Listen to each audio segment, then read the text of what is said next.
Are you ready, Sully? Yep,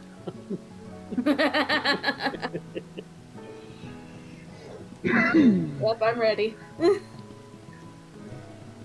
Ladies and gentlemen, please, will you bring your attention to we? What's up, boys and girls? Guess what? It's the new year and we're back. Yay! Yeah, Zel's here too. Can you believe that? Oh my god. Strawberry! Strawberry! Yeah, welcome back, boys and girls. First stream of the new year. Zel and I are back to do more Final Fantasy XIV Revisited, covering where we left off, which was a while ago, but given the holidays and everything, we're, you know, we're just happy to be back. Correct. So, before we get into today's events, let's say hello to the Zel. Hi, Zel. Hello, hello, hello, my blazes. We're back. We did it. We're here. We're live. Sort of. What did it? Kind of. Some of us are suffering from smooth brainitis. Yeah. Strawberry says hi, Zel. Hello. Alright, so just real quick recap. Last time we left off, we had just begun doing the MSQ patchwork of A Realm Reborn, building towards Heaven's Ward. We were basically just kind of at the start of patch 2.2, which was for the Maelstrom. The goal, I guess, for today, because we're Zel has D&D tonight, I have anime night, and Zel dealing with smooth brainitis.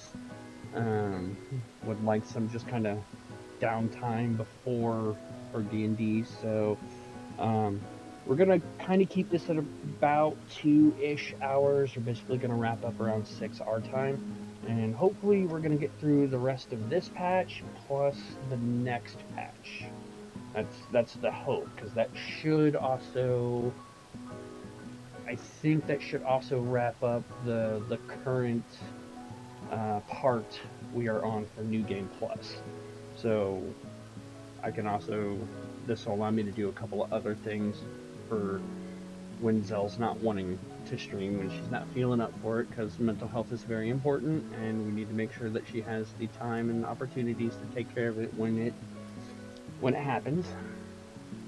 Mm-hmm. So that's the goal for today. Anything you want to add, Zel, before we get the show on the road?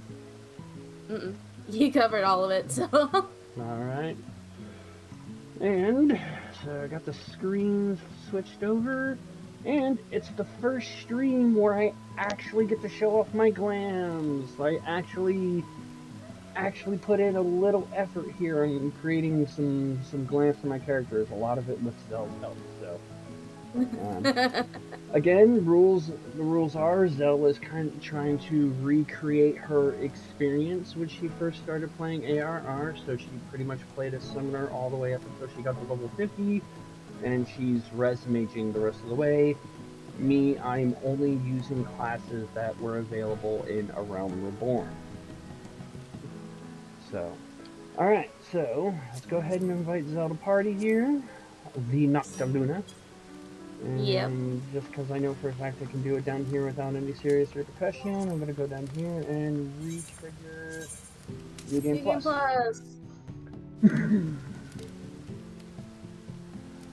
There we go. Alright, which I gotta remember. Promises Keep, that was in Uldar. Yeah. How are you, Strawberry?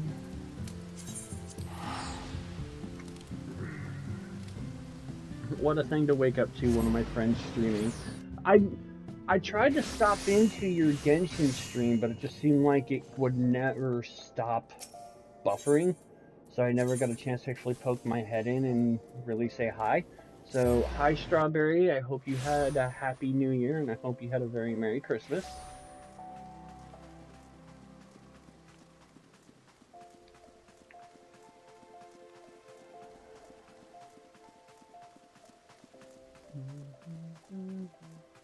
So last we left off, we had just gotten the word of Yugiri, her claim or plea for aid or refuge being denied by the what's the fucking Syndicate? yes, the syndicate. There it is. That brain was not functioning on that one. Words were not working. What are words? There are these amazing little things that come together when you take individual letters and you string them together in a certain pattern. Problem is that putting them together in certain patterns and your brain just does not compute them. True. Alright, are we ready? Yes. I fixed that issue. Wi-Fi wouldn't connect to my PS. With it being in my room, I had to move it out to the living room. Aw, that sucks. As you observed, Lolorita was not afraid to speak his mind, nor is he like to change it. Oft have I wondered how a man so skilled at weighing the worth of things should be so incapable of seeing the value in people. Bah! I will waste no more words on him, not when the Domans are yet in need of aid. Everyone, follow me to the Hall of Flames. Yes, 2.0 Rob on. Yep. Sir, yes, sir.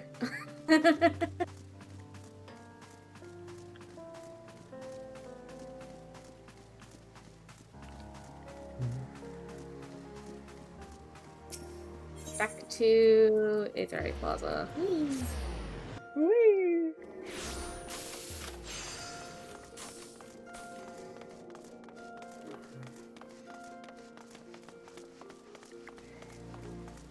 And then I just do a shortcut here. Bottom.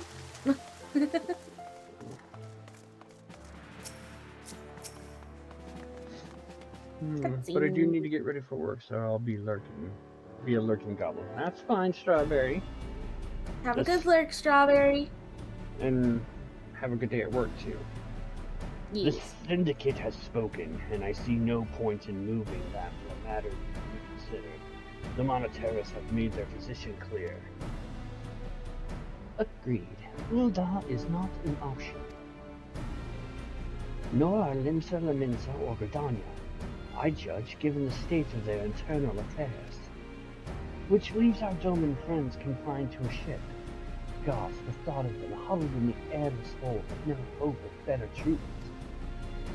Would that I had more time to find an alternative, a place not bound by the concerns of the great nations.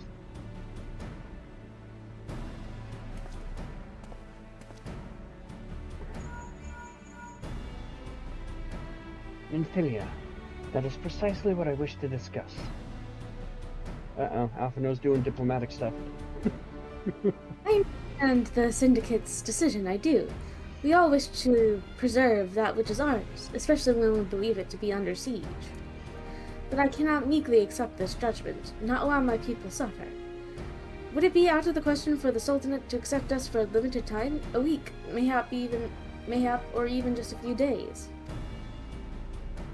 Excellent. I shall keep you informed. Lady Yugiri, I have a proposal if you would hear it. Out with it, Master Alphino. The headquarters of my order, the Scions of the Seventh Dawn, stands in a place called Revenant's Toll, an outpost in Mordona. Like most outposts, it is frequented by mercenaries and other men of action, and lacks the comforts of more well-established settlements. However, the leaders of Revenant's Toll have been doing their utmost to change that. To that end, they have need of able-bodied individuals willing to work as frontier hands, hard labor, lest you doubt, with naught save food and shelter by way of reward. Terms not unlike those which you yourself proposed, Lady Yugiri. Though I will not hear a word said against our beloved Ulda, Revenant's Toll would offer certain advantages, the absence of unhelpful bureaucracy being the most obvious. If they can accommodate us all, we shall gladly accept. Master Alphino, once again, I find myself in your debt. Pray do not thank me, my lady.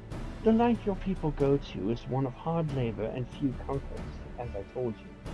And before that, there remains the matter of how they may safely be borne to Revenant's Toll, which will be no small feat considering the distance and their present condition.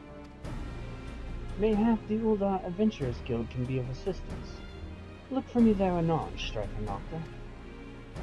Nod. Nod. Lady Ugiri, if you and your people would accompany me, we may discuss what aid the immortal flames can provide.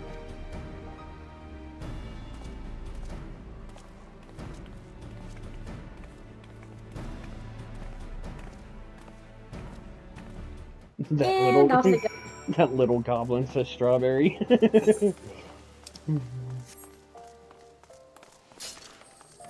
Charge! Charging.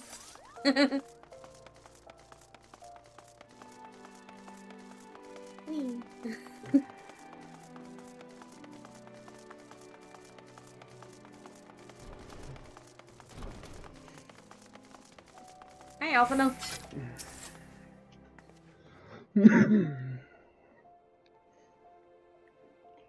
We are concerned that the Doman refugees may find the journey to Revenant's Toll too much to bear. Too long have they been sequestered aboard their ship, with insufficient supplies and scarce room enough to breathe, let alone stretch their limbs. With that in mind, Mistress Momodi has kindly offered to accommodate the Domans until such time as they are ready to set out for Mordona. Those healthy enough to travel will embark as soon as transportation has been secured, while those too weak to leave at once will be permitted to stay until they regain their strength. Wave. Thank you, Momodi. You're one of the few good ones. What news? Transportation remains our greatest obstacle, General. Is there aught the immortal flames can do? I fear that exceeds our mandate. Were it a smaller number, mayhap it would go unnoticed. But the Syndicate will not bear the cost of escorting more than 200 Domans to Mordona. When government fails to act, the responsibility falls to us private citizens. I will engage the services of the 77 caravans of the Doman's behalf. Very well. We should begin contract negotiations at once. Your generosity is most welcome, my lord. After all that has befallen these good people, it is the least I can do. Come what may, you shall ever have a friend in Uldar, Lady Ugiri. And you in Revenant's Toll, my lord. Well. I heard the bile creeping in your throat there. Well, it sounds like we all have work to do. Lady Ugiri, let's put our heads together and settle the details of our arrangement, shall we?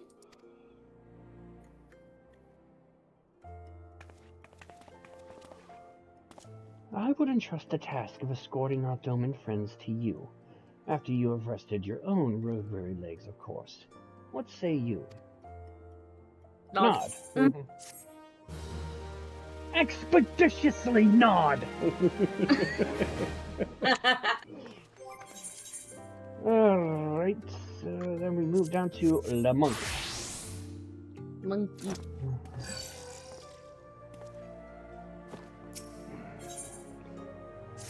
Alright. As we speak, the Domans prepare for departure at Vespa Bay, wherefrom they will be transported by carriage to Uldar. That said, this has all been decided rather suddenly, and it would not surprise me if the refugees required some assistance in coordinating their preparations. Strife, Nocta, I would have you return to Vespa Bay and facilitate the process through tasks great and small. In short, whatever must needs be done, do it. Speak with a man named Hozong when you arrive. As Lady Ugiri tells it, he has been designated the leader of the first group. Okay. Pray return to the waking sands. Yeah, pretty much.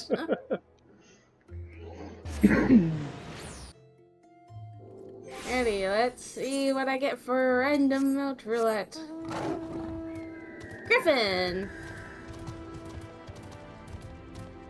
The power of light.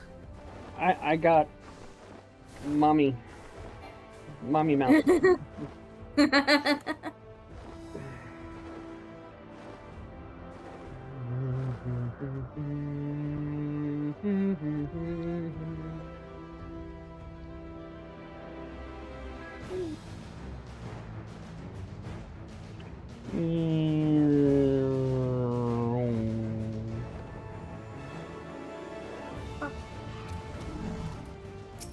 Hi, Hozan. Greetings. Alphino informed me that a scion or two would be arriving to help with the preparations. I am honored to meet you, though shamed as well. A great warrior should not be tasked with such trivialities. Nah, think nothing of it. We like helping people out. Yeah, this is true. I knew from a glance what manner of man and woman you were. I too have some skills in arms, as do many of our people. Pray forgive this trifle, but might I trouble you to help round up the children that have been given into my care? They are most adept at staying hidden from my sight, but perhaps your keen eyes will succeed where I have failed. You have my thanks, friends. Pray seek out my son, Yozan. He can tell you more. Okay.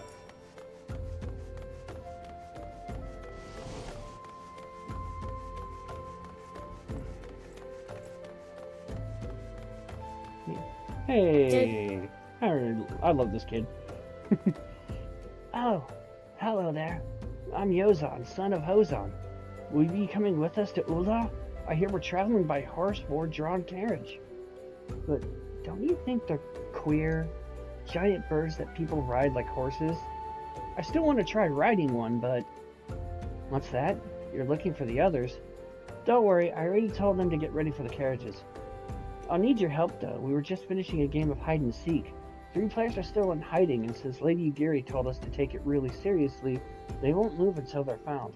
But Vesper Bay isn't that big, so I bet you can find them in no time. Well, if I remember correctly, the first one should be over here.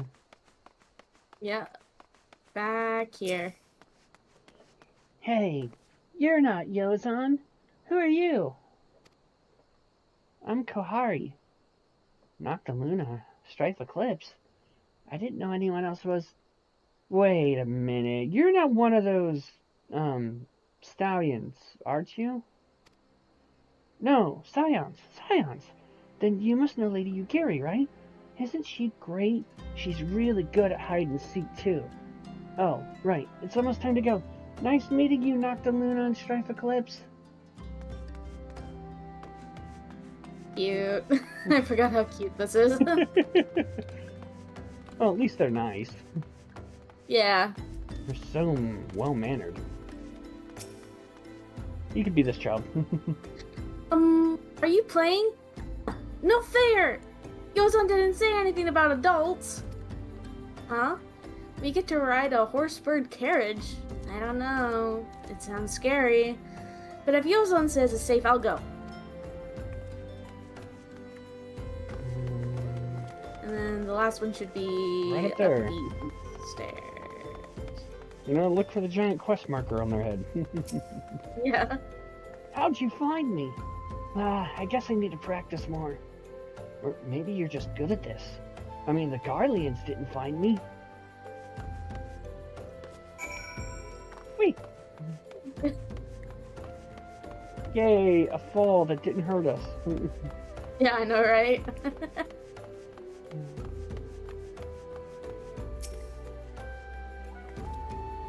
Wonderful.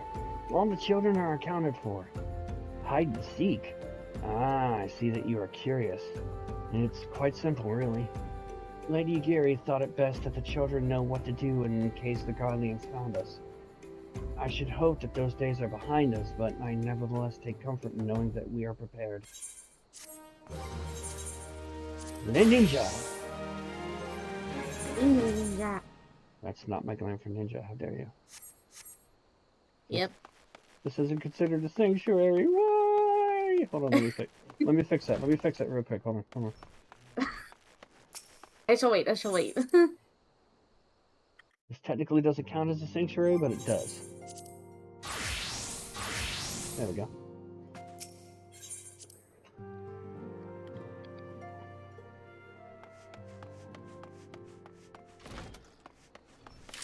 There you go. Ninja. Why we adventure? The first caravan is due to depart shortly, followed by the rest at regular intervals. My family and I, including my stubborn old father Home, will be traveling in the lead carriage together with young Koharu, whom I believe you've already met. Though I understand the road to Ulta is regularly patrolled by your brass blades, it would give us great comfort if you would agree to accompany us on our journey. Once again, I thank you for your kindness. When you're ready to leave, please inform our coachman. Okay.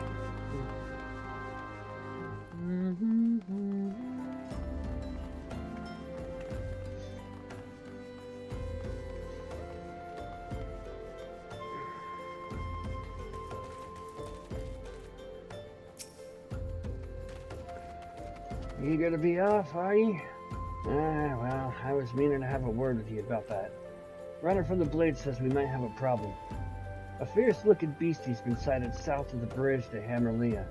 Might be as someone's eyes are playing tricks on him, of course, but don't pay to gamble in this business.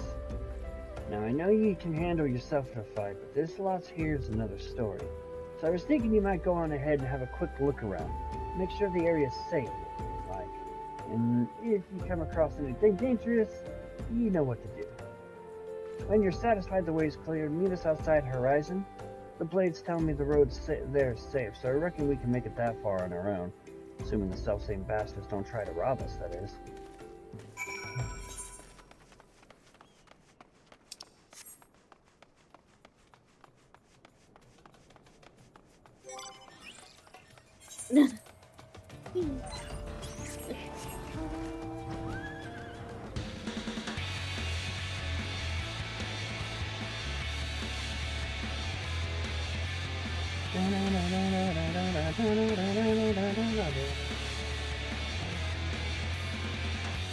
Have the DJ thing. Not the Luna radio.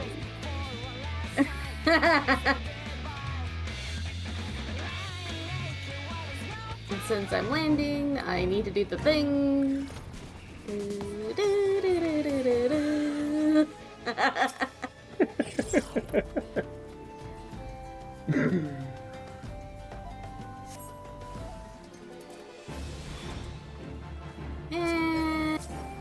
die.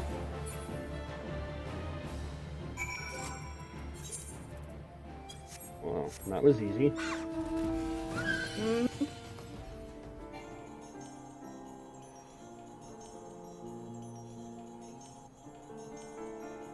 There's the carriage. So there was a beastie. Was being the operative word, eh?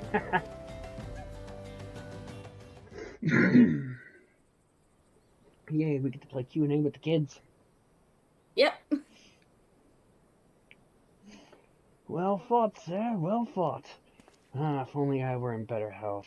I should have been proud to stand at your side. Pay my son no mind. He forgets that his responsibilities preclude acts of daring do.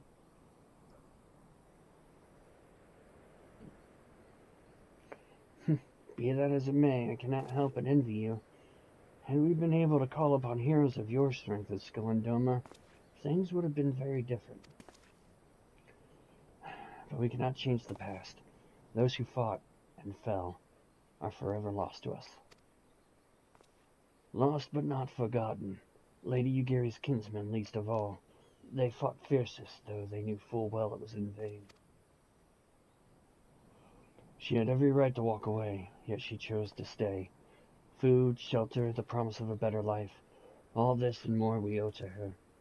How does one even begin to repay such a debt? In kind, Father. To she who has given everything, we shall give our all.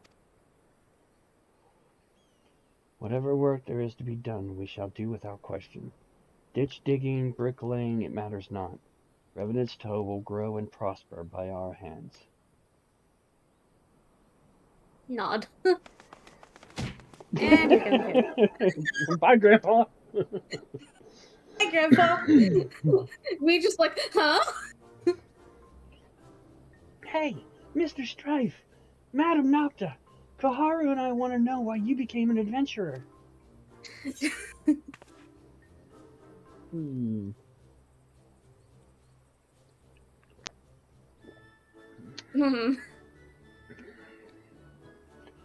What would be the most Nocta answer? Yeah, I know, right?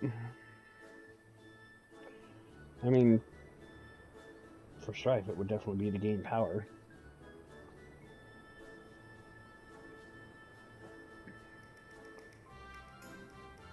I think I might answer the same because Nocta's like, if I have the power, then I can prevent what happened to my parents Mm-hmm. for others.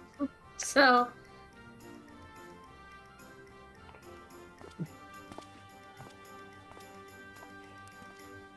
I knew it. That's what I told Koharu, but she didn't believe me. I'll take her.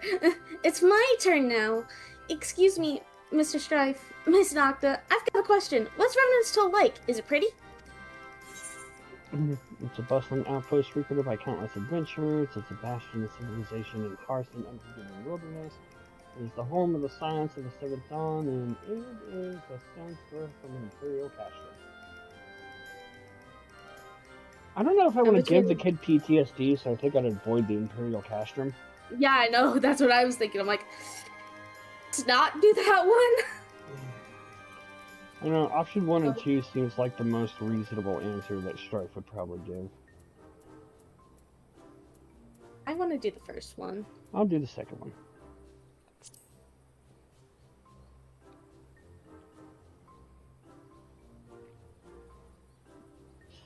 So, there are lots of rocks and things? It sounds a bit scary, but you'll be there too, won't you? You mean there are lots of people there who are just as strong as you? Oh, I can't wait.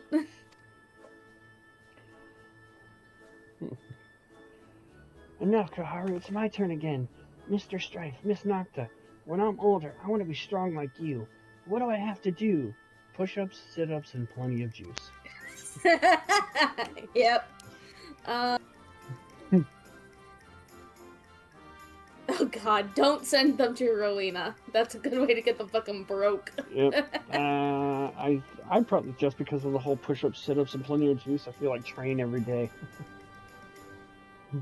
Nocta would go seek out new experiences and adventures. Alright, I'm going with 3. I'm going with 1. So my father was right. How do you do it then? Come on, tell me, and don't leave anything out. Of course! To be a better adventurer, you need to go adventuring.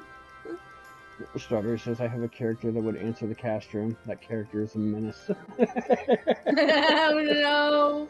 Don't give the kids PTSD, no! Alright. That's enough questions for Mr. Strife and Miss Nocta.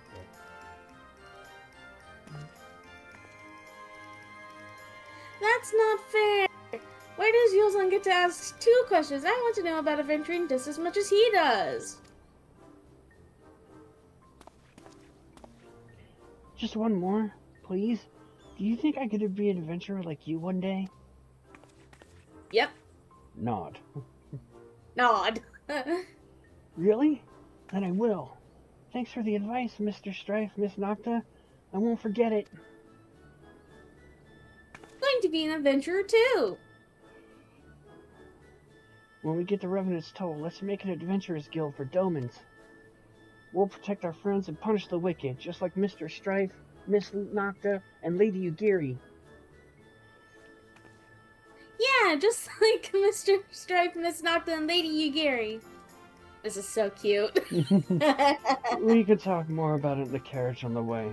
Will you be joining us? Of course. Nod. Naturally. Feels like it's been a while since we've been in a chocobo-drawn carriage. And we're still getting bombarded with questions. Yeah. It's a long road to Mordona. Well, we're going to Ul'dah first. Yeah. So it's less long, but still.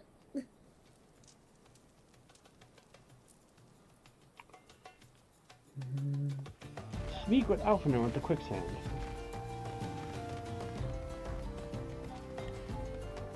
You got it. I could easily just pull up a map and fly over there, but it's so close that it almost feels pointless. Yeah, I know, right?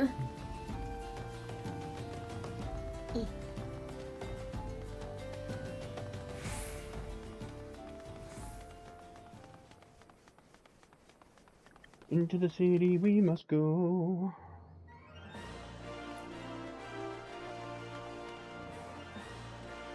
Yeah.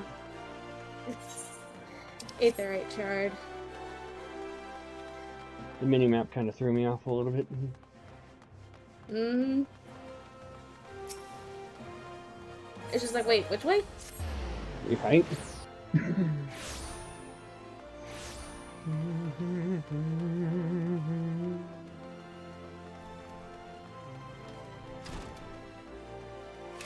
Excuse me. Hey, Alphina.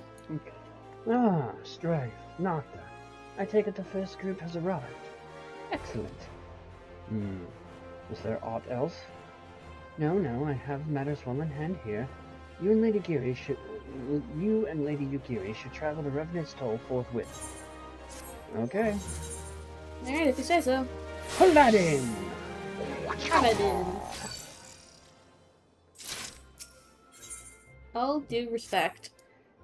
It is past time Lady Yugiri met with the guild representatives in Revenant's Toll. Since I do not foresee any further matters arising here in Thonolin, which might require your personal attention, I would instead have you serve as an escort to the Doman delegation, to the Doman delegation for the duration of the journey. Speak first with Slathborn upon your arrival. He is the one with whom the Domans will be working most closely, I should think. Afterwards, introduce Lady Yugiri to Minfilia and the guild emissary. If both meetings go well, the resulting tie should stand the Domans in good stead for that which is to come. Safe travels, Nocta and Strife. Okay. Yeah, let's just speed this up. Yep. We don't have to escort them per se.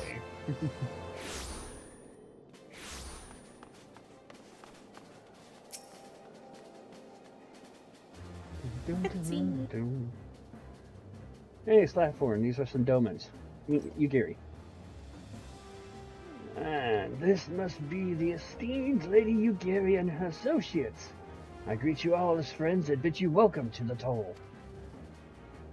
I hope you do not find our dearth of fineries off-putting. Poor though we may seem, we have a wealth of spirit and camaraderie to spare. You see, race and creed don't enter into here. We welcome all sorts, provided they are willing to earn their keep, of course. We are no strangers to hard work, Master Slathborn. You may rest assured that we will carry out your orders with due diligence. Not for a moment did I doubt your commitment, my lady. Pray understand, I give the same speech to all new arrivals, and you needn't bow your head or call me master either. We are both frontier hands as far as I'm concerned. As you wish, Slathborn. May this meeting mark the beginning of a long and fruitful relationship. Alright, we're gonna take them to see Minfilia now. I guess I've yet to meet the antecedents. Seven helms, Strife, Nocta, why are you wasting time with me? See them to the rising stones. Okay. Yeah, sure. Why the hell are you talking to me? To whom much is given, much is expected. Forgive me, I require a moment to compose my thoughts before meeting with your leader. We shall join you at the Rising Stones anon. Okay. Okay. Minfilia. Minfilia. Wherefore art thou, Minfilia?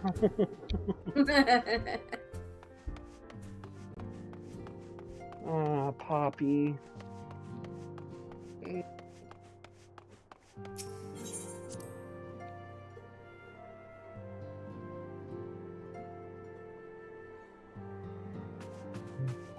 Art thou ready? Mm-hmm. Captain.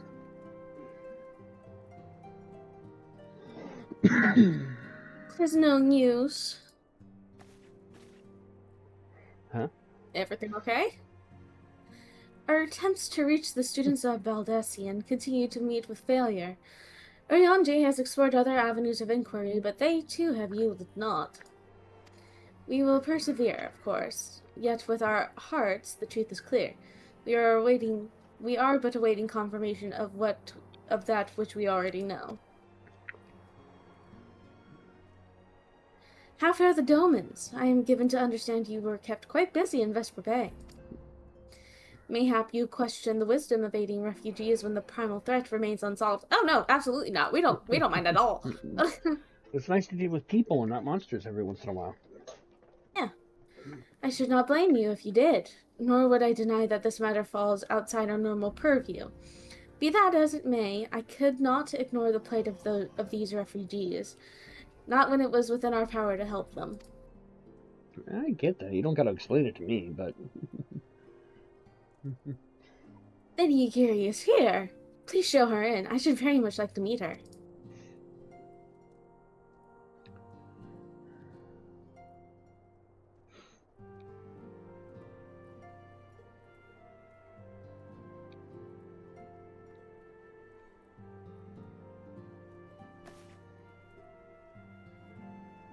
We have no objections. Pray do so with our blessing.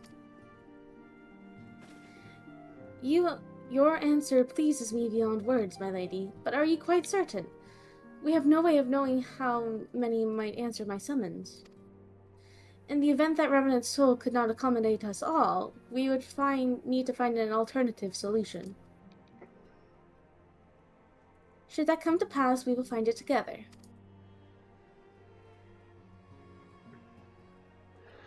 As ever, it has been a pleasure, antecedent. Alas, we must take our leave, as the first carriages are due to arrive at any moment. Should you require aught else, pray speak with Slaffthorn. Lady Ugiri, Nocta, Strife.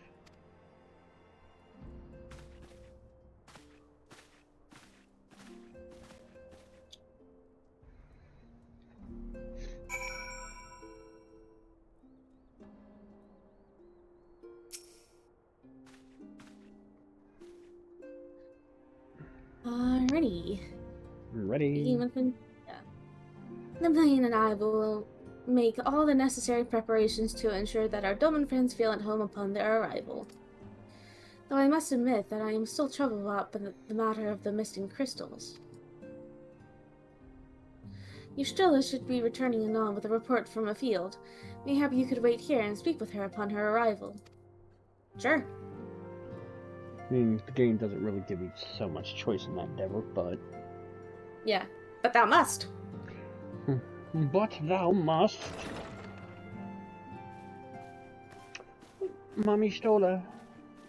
Hey, Stola. How goes the fishing? Caught anything slippery? Aye. Our suspicions were well founded. The Serpent Reavers are indeed the culprits. The plot thickens. Has there been any movement in Thanalan? It has been blessedly quiet. Which is to say the Amalja are being no more or less of a nuisance than usual, summoning a Efreet with such crystals as they have hoarded. Urianger, too, reports not out of the ordinary. Then we have our explanation. Your explanation for what, pray tell? For the recent spate of crystal thefts in Thanalan, we naturally assumed that the trail would lead us back to the Amalja. Yet it did not. It led us across the sea unto Vilbrand. Vilbrand? There have been reports of increased Sahagin activity of late. Oh gods, they mean to summon Leviathan? That is the way of it, I fear. Whilst conducting our investigation on behalf of the mineral concern, we came upon evidence implicating the Serpent Reavers. With the aid of the Maelstrom, I was able to verify our suspicions. 'Tis only a matter of time before Leviathan returns to harrow the seas.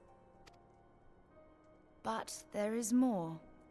One of the Sahagin, an elder by my judgment, spoke of attaining the gift and knowledge of eternity. Oh no! Go. Hey! My head. Quick, somebody get the Tylenol!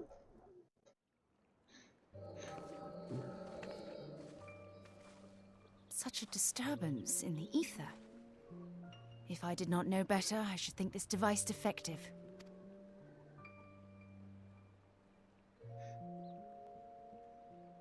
And there is the explanation.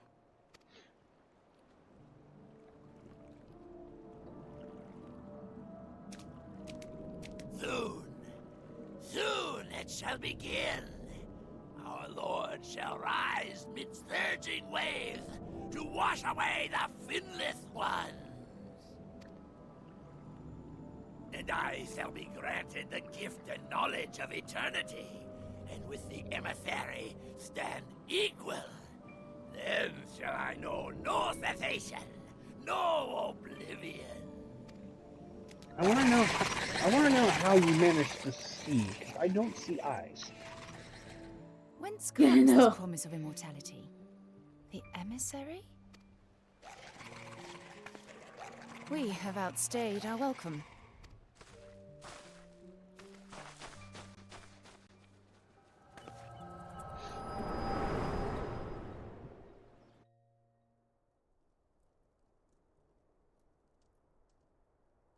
The gift and knowledge. Are the two of you quite well? You certainly did. You shared that vision, did you not? Yeah. Even before the Sahagin made mention of the emissary, I recognized Elidibus's words. He is behind this. But surely it is not within his power to grant the echo. My lady, unless we act swiftly, Leviathan will rise again. The Admiral has already requested that we intervene to prevent this. Failing that, we are to attend to the Primal's extermination. She will have our full cooperation. Let us make haste to Limsa Lominsa. I mean to play a part in this mission. Tataru, pray, take charge in my absence. My lady, are you sure this is wise? I am aware of the risks, but there is something I must see with mine own eyes. The true nature of the echo. Very well. I shall not stand in your way. On the condition that you permit me to accompany you as bodyguard. Your company is ever welcome, Thancred. I take it something ill is afoot. Aye, a Primal is about to be loosed upon Eorzea. A primal? A godlike being whose very existence is a bane upon the land. We scions of the Seventh Dawn are sworn to put an end to their kind.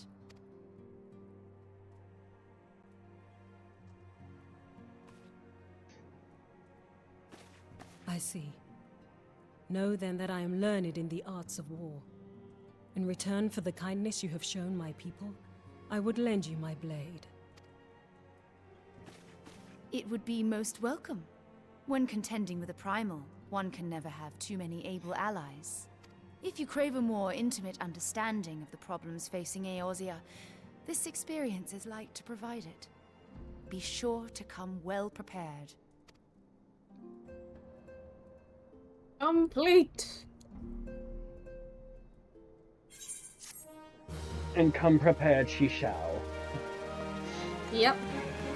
The sea rises.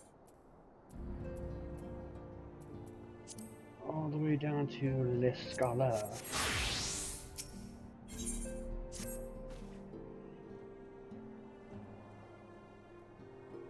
Ready? Yep. Plainly, should the worst come to pass, and Leviathan is summoned, our only recourse will be to face him in battle. Given past experience, you may very well think that eventuality inevitable. Yet so long as there is even a chance that the Primal's return might be prevented, we must needs spend all our efforts toward achieving that goal. Before we do aught else, let us hasten to Limsa Lominsa and meet with the Admiral. She will not have been idle in the intervening time, and will doubtless have valuable information to share. Okay. Outside we go, and an Aetheryte ticket to Limsa.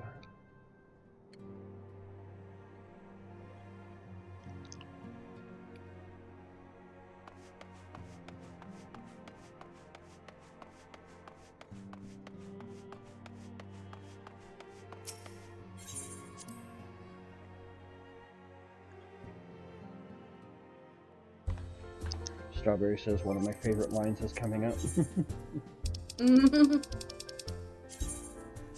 Limsa. Limsa.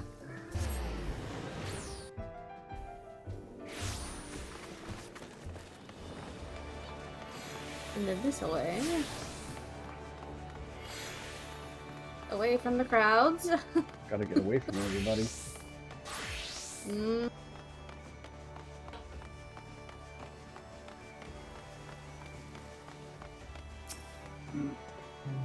You are expected. Pray take this lift to the command room. Okie dokie. Roger, roger. Roger, roger. My web.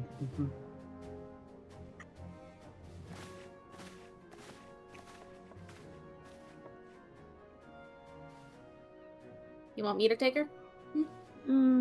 I'll handle Merylwood. You got stolen, Ophelia, and you, Geary. So. Yep. Welcome, friends. I take it Yestola has appraised you of the situation. Let us waste no time then. According to our best intelligence, the Sahagin had not crystals enough to summon their god. Alas, we did not count on the Serpent Reavers venturing as far as Starland to supplement their cache. For our short-sightedness, we are faced with the grim prospect of Leviathan's imminent return. Needless to say, I am not inclined to let the fishbacks have their way.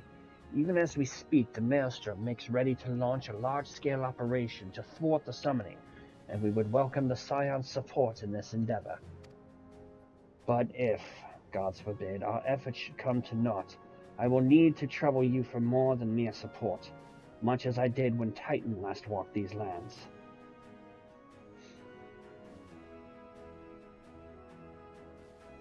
Lady Minfilia, I am given to understand that you mean to accompany our soldiers to the front lines. I can only assume that you have sound reasons for doing so. I do, Admiral, but I would rather not be drawn on their nature. I will say only that there is something I would see with my own eyes. Is that so? Well, I am not so stubborn as to deny the wish of one whose aid I require, but precautions must be taken. I shall require that you remain by my side at all times. With that settled, let us speak of the operation. Captain Eclipse. I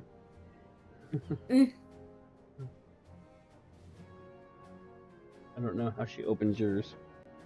She just says Nocta. Captain Eclipse, Nocta.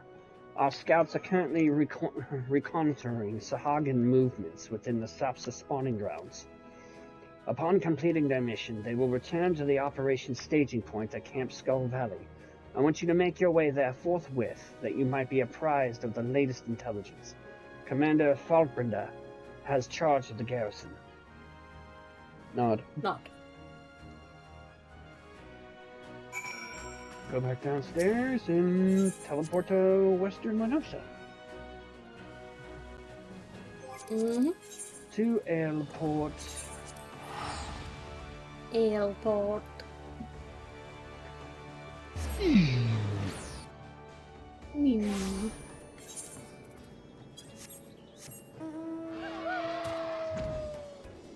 A phoenix. Water doggy.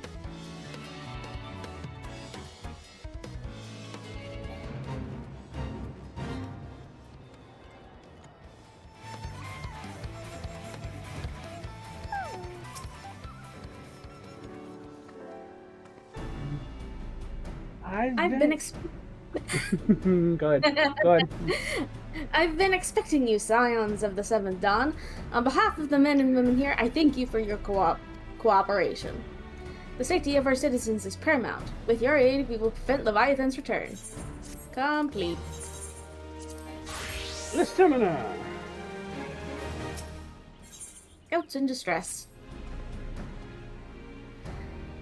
As you may already know, Maelstrom scouts have been dispatched to reconnoiter the Suspa spawning grounds. Though it pains me to admit it, the Maelstrom has never faced a foe the likes of this before. We must proceed with all due caution. Among other things, they have orders to determine where Leviathan might emerge, assuming it comes to that. And yet, their return is long overdue. I fear that ill may have befallen them. For better or worse, we must ascertain their fate. If it is not too much to ask, I would have you aid us in the search. 5 scouts ventured into Saspa all told. Here, take this flask of restorative to tend those who may have been wounded. Though it pains me to even consider the notion, if they have perished, circumstances permitting, I ask that you recover their bodies. By no means venture too deep into enemy territory. However, we can ill afford to lose you at this juncture. Okay.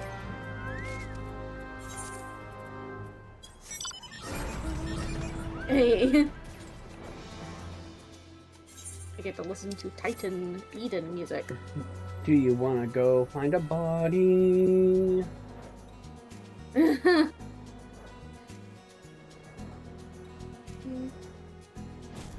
Ah, yes, here you are.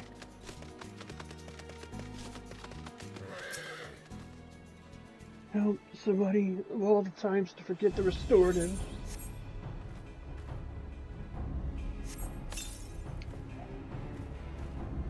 Thank you. I owe you my life. We were ambushed by the Serpent Reavers. Lightly armed as we were, we didn't stand a chance. I was able to flee this far, but the others were captured. They were taken to the Serpent's Tongue. I'm certain of it. I can make my own way back to camp, but I fear the worst for my comrades. Save them, I beg you. Okay.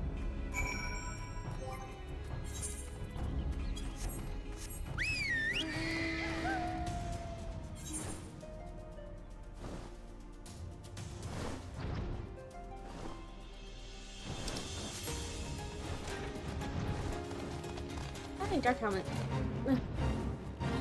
This is Spaceballs? Hmm? Dark Helmet. Dark Helmet is a hunt mark. I know. Alrighty, time to attack. Die! I'm just here looking knowledgeable as fuck. Yeah.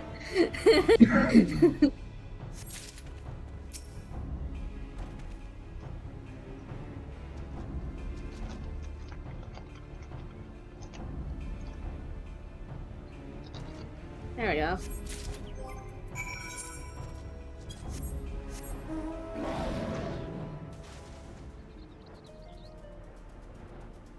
Put over.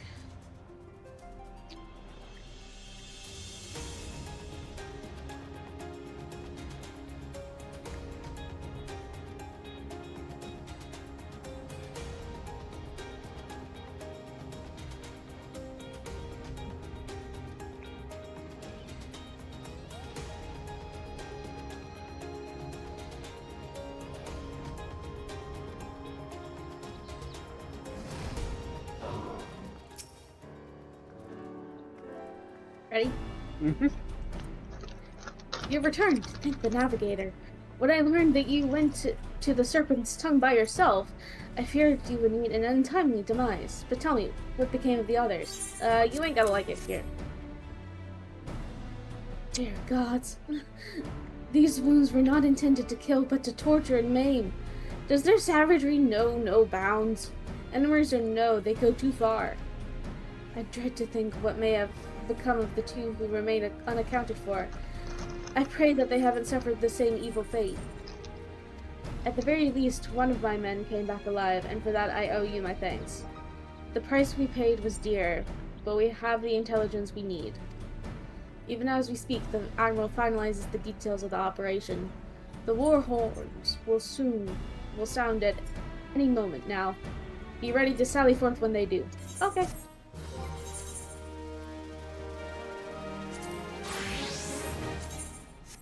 How dare. That's not your warrior gun. Give me a sec. One time, yeah. I gotta go fix my shit. Because Yoshi P's not giving us the one thing we all really want! Make it so we can apply glamour plates outside of sanctuaries. Please and thank you.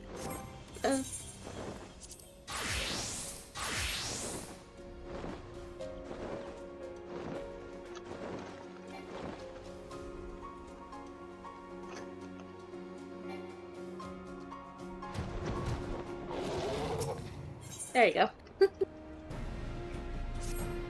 The gift of eternity.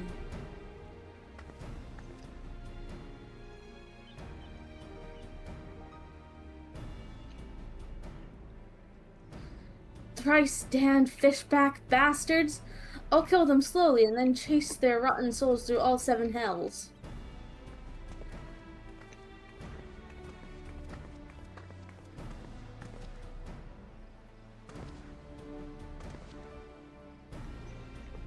Peace, Commander. We are here for a purpose, and vengeance is not it. I want your mind on the task at hand, savvy?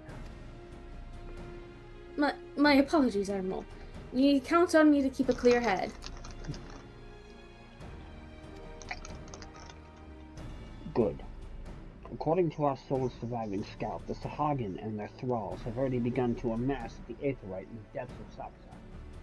If we are to act, it must be now. The men are ready. We but await your orders, Admiral. As predicted, the Sahagin have tightened security in and around the spawning grounds. A frontal assault is like to be met with fierce resistance. But we are not so artless as that, Commander. We shall divide our forces and strike them hard and fast at key locations. Remember, our ultimate objective is to take the Sapsa Aetherite and eliminate the Sahagin priest presiding over the summoning. We are not here to kill them all.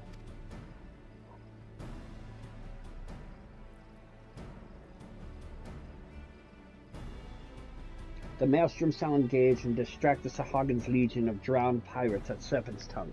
Commander, you have charge over this effort. Be mindful that the lay of the land there is devilish for attacking forces. Let the foreign levy spearhead the assault and have subsequent units fan out to cover their flanks.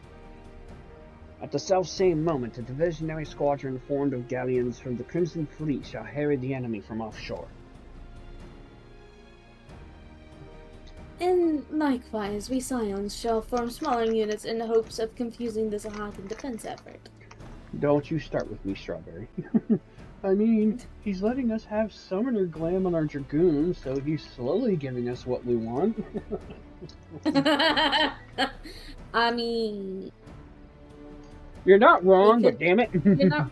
Yeah. Strife, Nocta, and Y'shtola.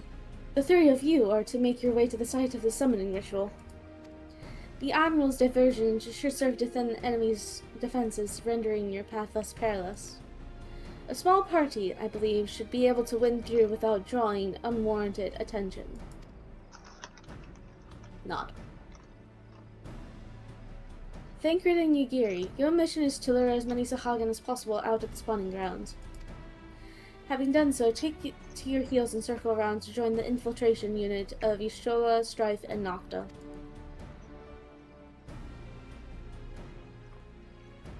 When all has been set in motion, I myself shall cut a path to the Aetherite accompanied by Lady Menphelia as we agreed.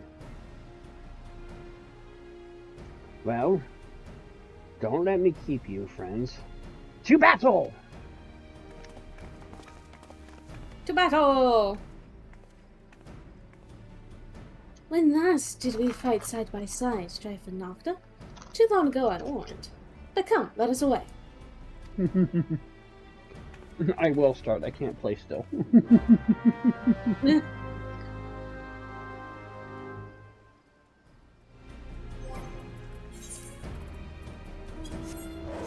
Fenrir!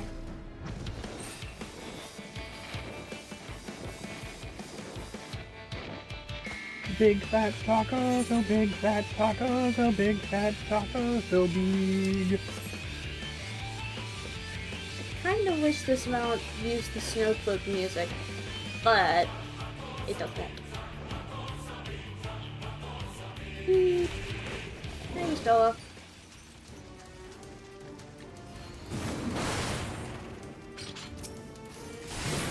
Bye.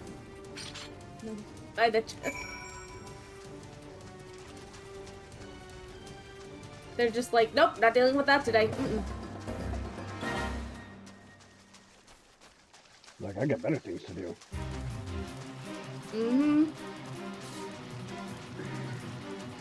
I do not wish to die today. Too bad!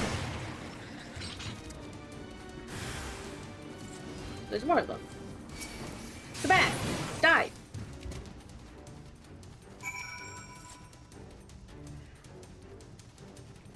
Yeah, I'm all for being able to, you know, having the restrictions and so we can look as absolutely fashionable as we can. But it sucks when there's limitations on where we can do it without doing other things first.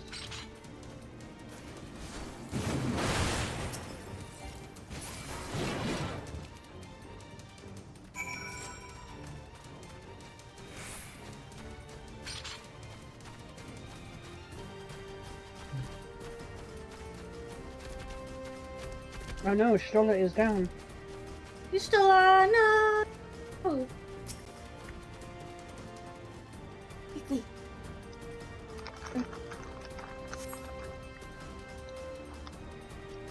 Pray do not concern yourself. 'Tis but a glancing blow. Come, the Aetherite is close at hand. Let us press on. Okay, dokie. If you say so. I believe this is the cutscene that Strawberry was looking forward to again. And I believe it's voice, so... Yes.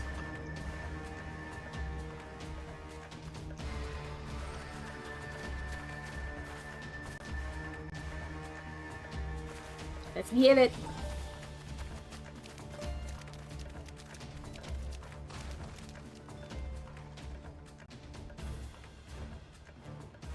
Damn them. They have made thralls of soldiers and civilians both.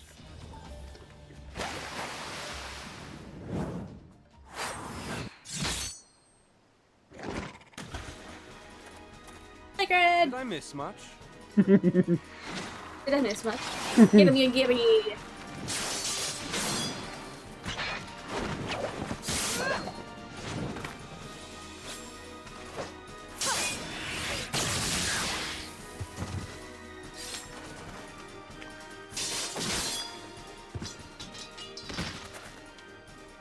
So that is how you fight in the Far East. Mental note, pick no quarrel with Domans. But Damn right. seriously, if I am to keep up, I must needs forsake elegance for efficiency.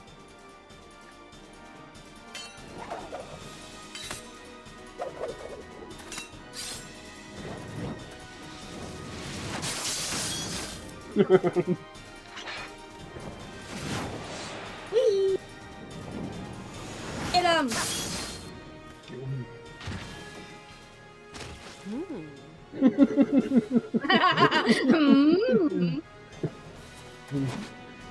Fancy flips. Get him. I dare say Lady Udiri got a lady goat.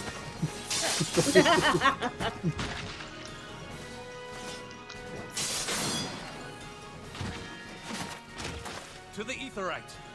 Nod. Let's go.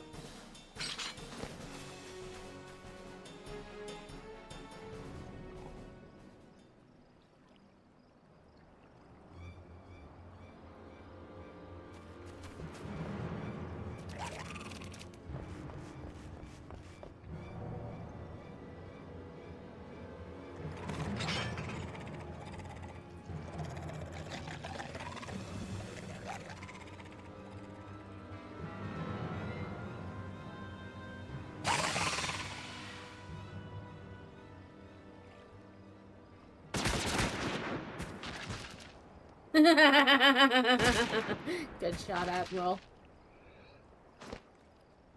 You'll forgive me my lateness. Well, when you enter like that, of course we'll forgive you. Enter like a boss!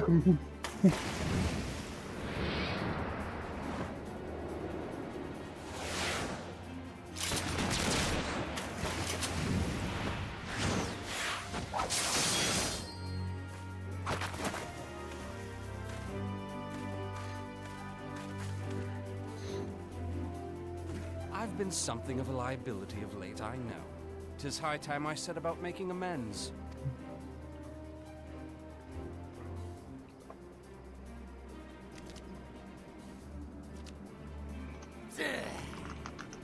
Long have you shriveled Sorewalker, tormented our kind. But no more! Your time is at an end! She does indeed enter like a boss. she enters like an admiral. With salt in your wounds and sea in your lungs.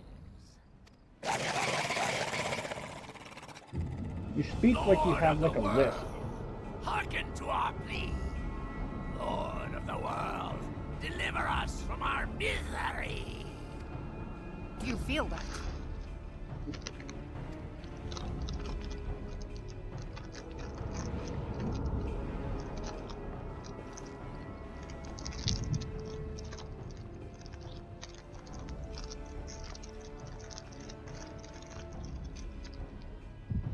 I know this sensation. It's the echo. What?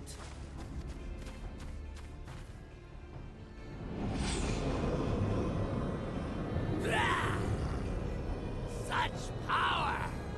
It is transcendent!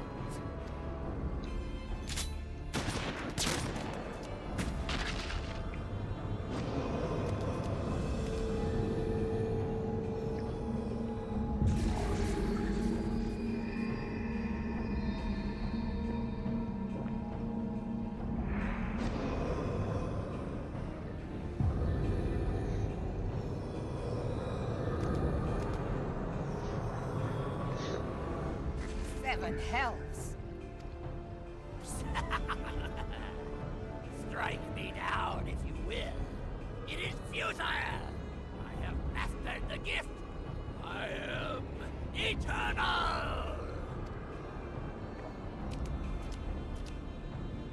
O mighty Leviathan, ruler of the seas, born of waters primordial, I offer unto you this frail flesh, that you might grant your faithful servants deliverance. I beseech you, come forth!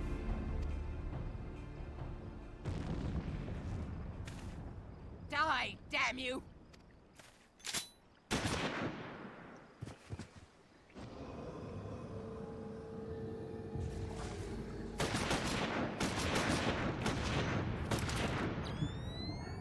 Foolish shorewalker! You cannot but here he kill comes. that which is eternal! I remember this being terrifying when I first went through it. I'm like, oh dear God, what is that? I got excited because, again, me have such a long history with FF that I did. Heavens forfend. It's like, oh boy, I can't wait to see him. If you weren't familiar with some of the primals in FF, then it's just like I can completely understand.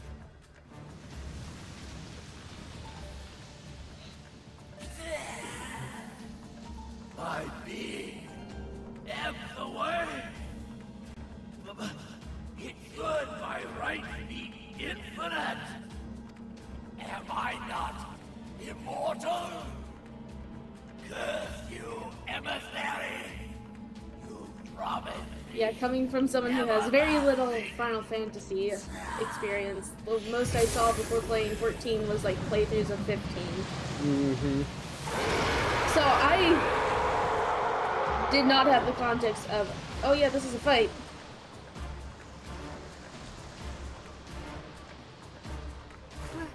Where did he go?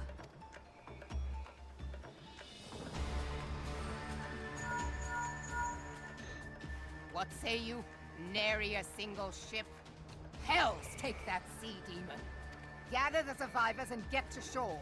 Leave the wrecks for the pirates.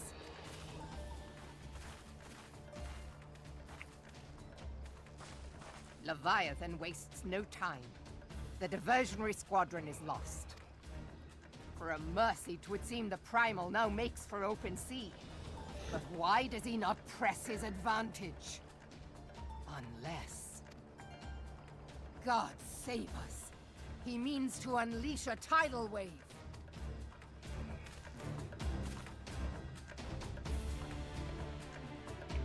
Okay, I must away. I'm at work. Bye, Strawberry. Hi, Strawberry. Have a good day at work. Yes. Understand. I speak of no normal wall of water. That which Leviathan makes ready to conjure carries more destructive power than aught seen in nature. Enough to raise entire coastal settlements. If his last attempt is any guide, we cannot suffer history to be repeated. Yet how in the seven hells are we to prevent it?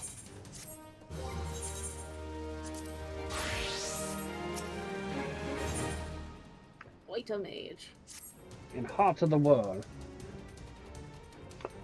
Though our plight cries out for action, we must take thought. So long as Leviathan remains in the open sea, he is effectively beyond our reach.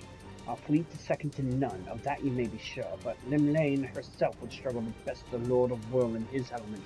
In a straight fight, he would make meat and match with us. We need another plan. That much is plain.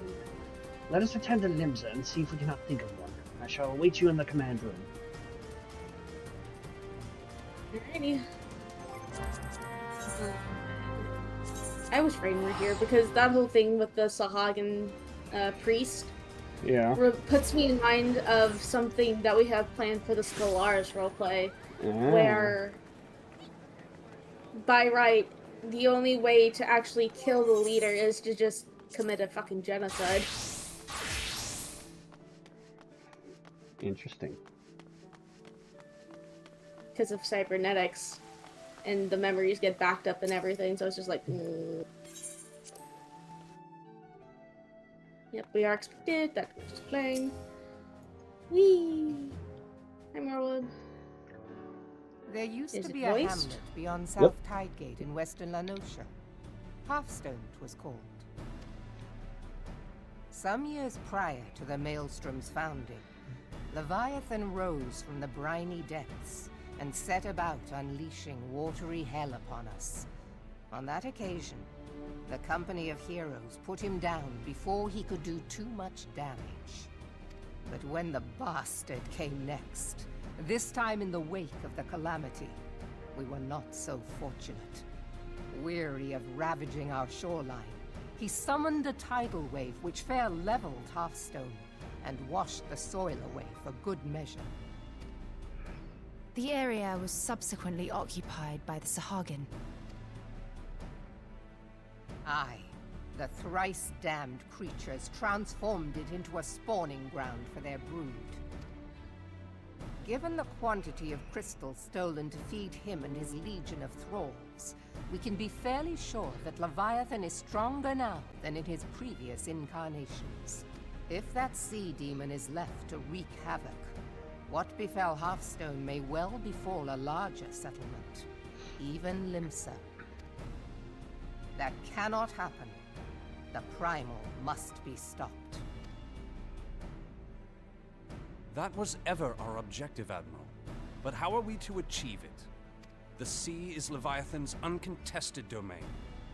The ships of the 3rd Squadron could not close to within 100 yards of the primal, nor could their cannons pierce his defenses.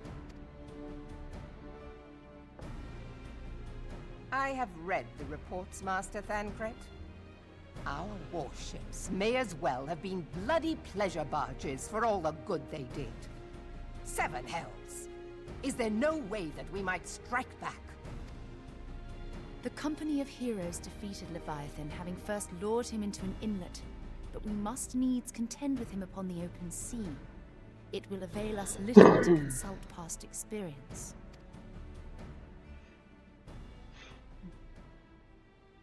Admiral, if I may. Speak freely, Marshal.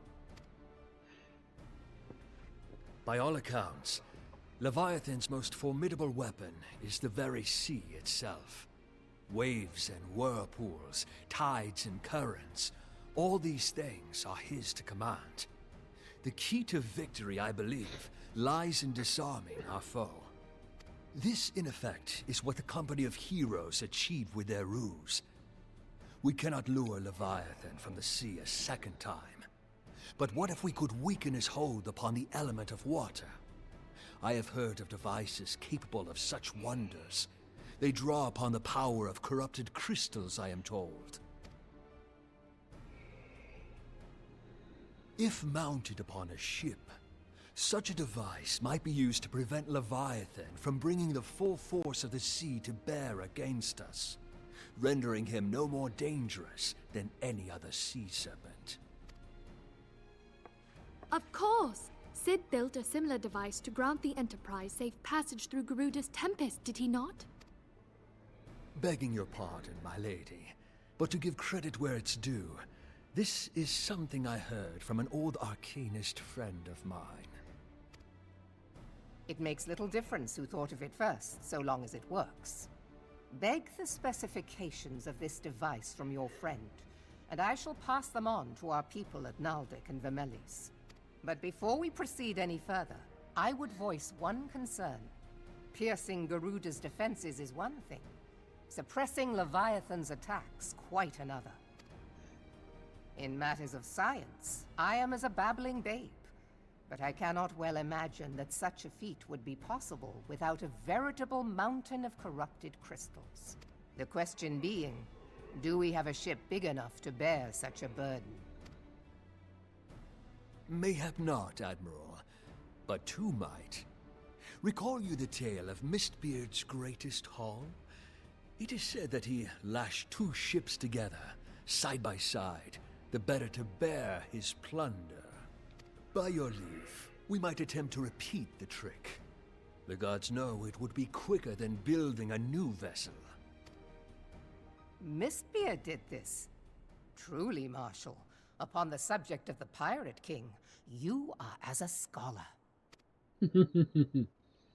Now, from what I have wonder gleaned why. of these matters, the device will need to be in close and constant proximity to the target. To wit, we must lash our twin vessel to Leviathan. This in itself will be no small feat. Ramming speed will be required, but given the weight of the cargo, that will only be attainable with the aid of a towing vessel.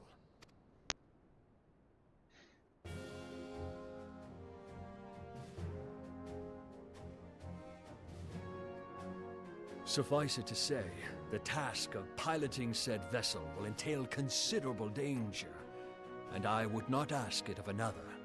I volunteer myself. It will be dangerous for all involved, but we have no better recourse. Very well.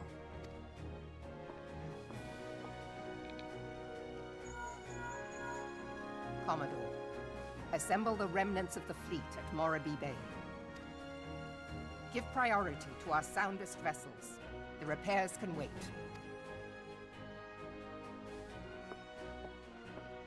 Storm Marshal Slafirson, command of the operation is yours. I want that twin vessel ready to sail post-haste. At once, Admiral.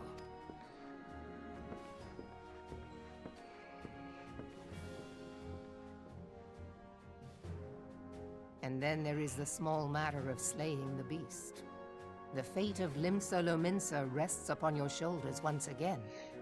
Go well, Warrior of Light. We got this.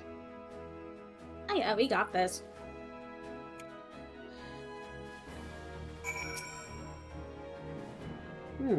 Yugiri wants a word with us. Yuri. Ready? Mm-hmm. Beings held as gods also exist in what you call the Far East. Legends tell us that they have walked among us in days of yore, but I confess that I never truly believed them. That I should live to behold one is humbling and horrifying in equal measure. Now that I have come face to face with a primal, I do begin to understand why the Garleans fear them so.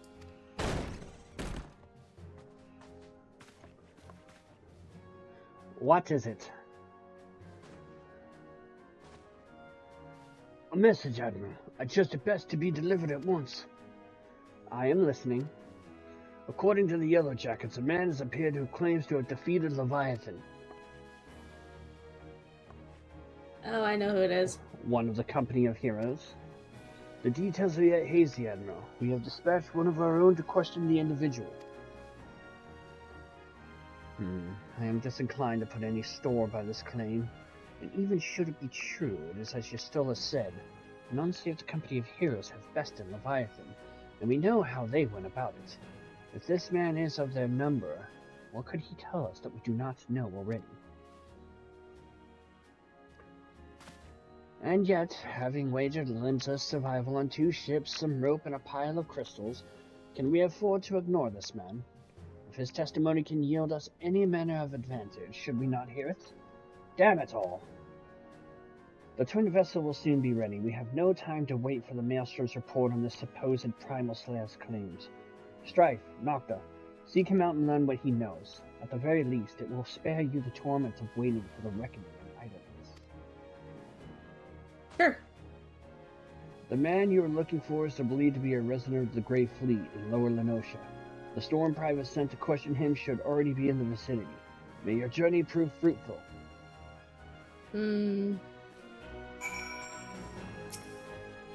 Alrighty.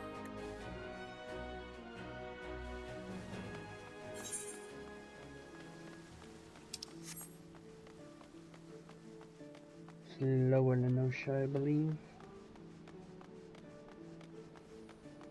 Lower, yes.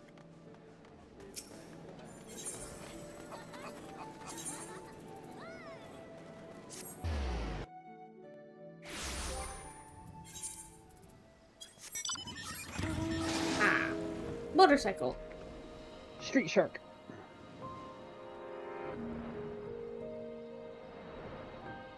Or Sewer Shark.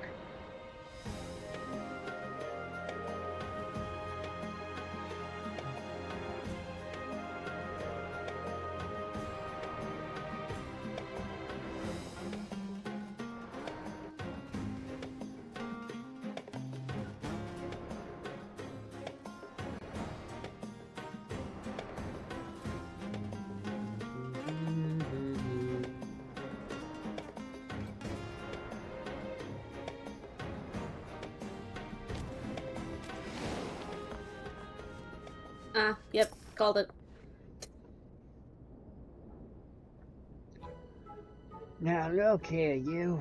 You'll have your bloody story right after you carry those sacks of grain over to the mill. But sir, that's what you said before you had me pick those oranges for you, and before I mucked out the chocobo stables, and before I rolled the millstone over the mill, and also before... Gods, man, I worked 3 days straight without a wink of sleep. 3 days! And do you hear me complaining? I suppose some of us just ain't made for the rougher stuff. Alright, I'll give you what you want. Never let it be said that old Tractor remains a generous soul. Now, prick your ears out, because I won't be repeating myself. Too modest, see? Besides, there's only so much epicness a man can take in one sitting, you keen? The tale of Tractum's epic victory over the dread primal Leviabetus. Now, Leviabetus is huge, make no mistake. To give ye an idea of how big, each of his scales is about as wide across as me members long. And that's no mean feat, let me tell you. When I fought him, I could barely see for all the brine he was pelting me with. Must have been lagoons worth at least. He even knocked me trusty axe out of me hands at one stage. Of course, that proved to be a grave mistake. What happened next? Well, I grabbed him by the tail and tied him up in knots. But not wanting to take all the glory for myself, I let me mates in the company of heroes handle the rest. Like I said, I'm modest as well as heroic. May have too modest. Now, there's some that say you can never truly beat Leviabetus. That you've got to learn to live with and make him the best of a bad situation. Not the company, though.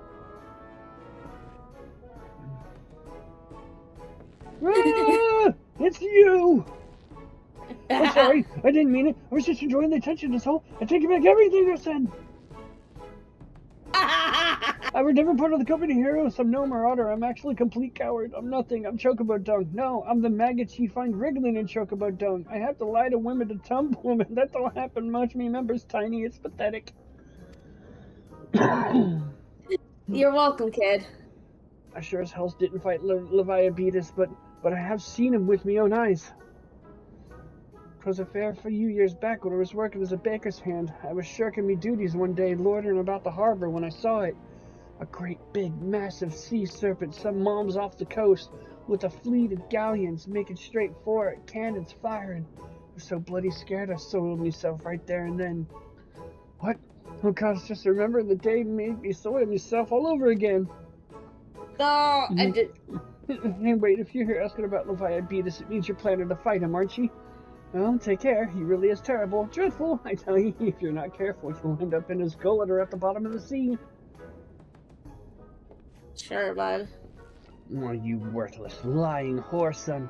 I can't believe you made me handle Chocobo dung.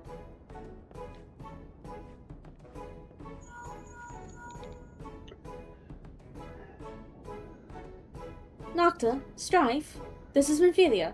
Were you able to learn aught of use against Leviathan? No. I beg your pardon. Levobeatus. I see, that is unfortunate. I think that's supposed to be a play on diabetes. Leviathan. Yeah. Yeah. At any rate, I have tidings for you. The twin vessel is now complete. We await you at the Morbay dry docks. Pray make your way here as soon as you are able. You're lucky.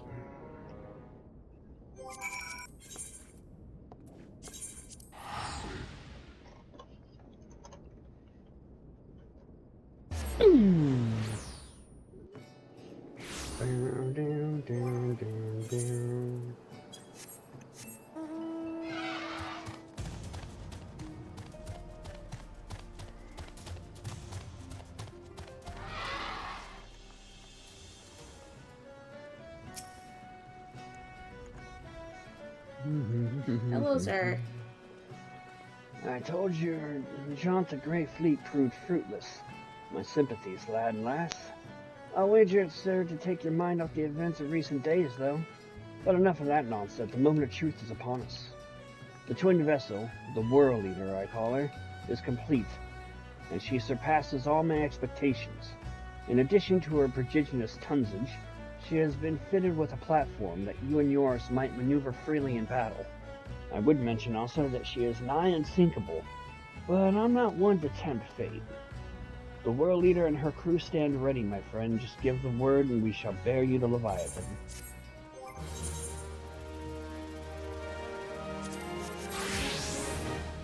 Oh, you get the bard list. Mm-hmm. Lord of the World.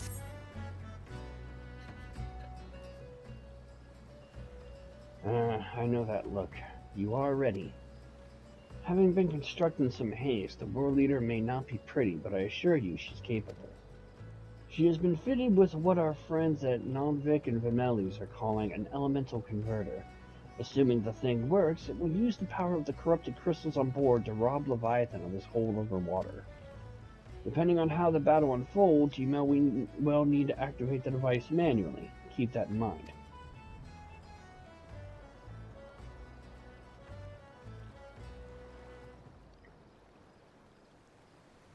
It is expected that the Zahagan and their thralls will attempt to come to Leviathan's defense.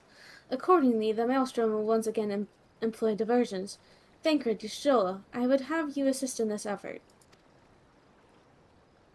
If it is to fulfill its purpose, your diversion and force must not want for numbers. By your leave, I too would volunteer my blade. We would welcome it. Having seen you fight in Sapsa, I dare say the fishbacks would find your presence highly diverting. Thancred Y'shtola, if you would join the third levy, and Lady Ugaria, the fifth.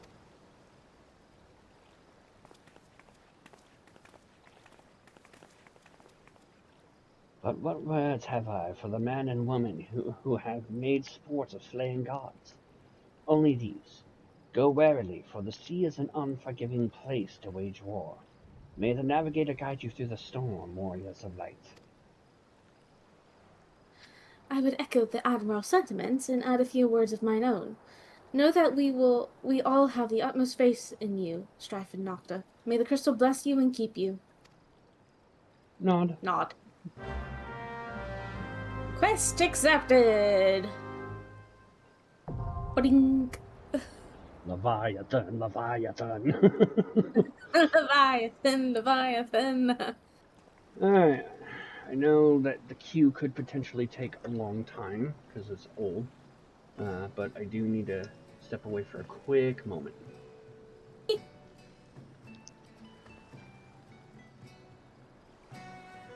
Okie dokie.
I love Nocta in this glamour.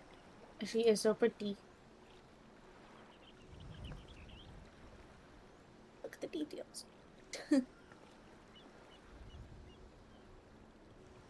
Love it.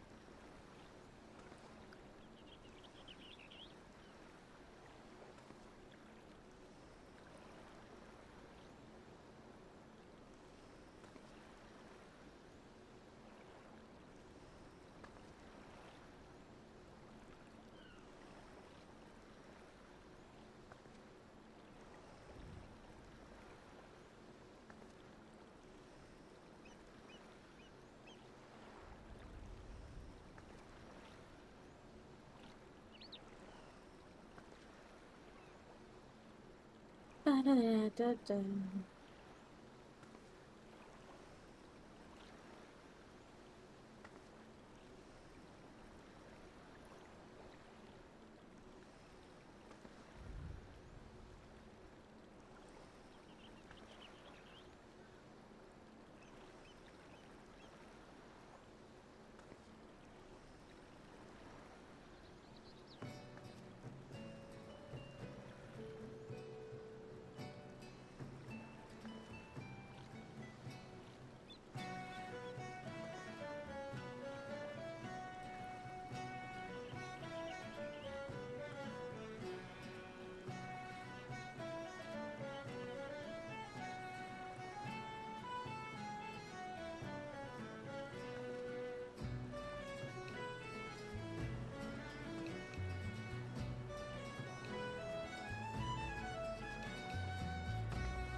Congrats on first, Ishi. Welcome in. Good to see you. How are you doing? Just checking. Have that turned off. There we go. So I am all ready to go when Strife gets back. Ishi! Congrats! That's 16 months. Congratulations. Wow, it's been more than a year. Oh dear God. Where has the time gone? Where has the time gone? But thank you so much for your continued support. I appreciate it.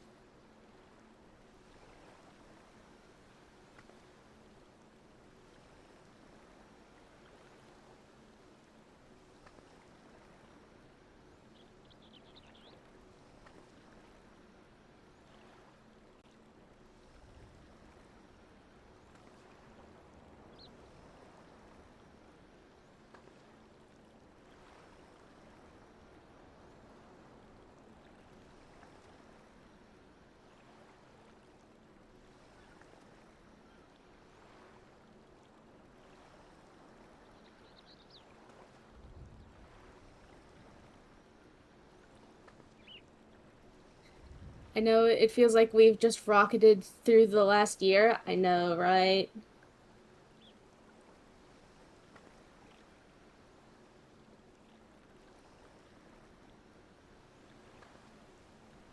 The time truly has flown. I has returned. Welcome back. Are we ready? Yeah, I'm ready. As ready as we're going to be for this? Yep. I double-checked my cutscene skipping stuff, so I should be able to, watch the cutscene. Even though I'm going to have the whole thing of resisting the urge to skip.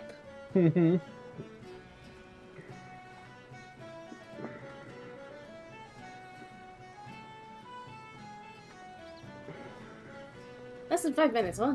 We'll see. Yep. Ishi says welcome back, Strife. Hi, Ishi! And thank you.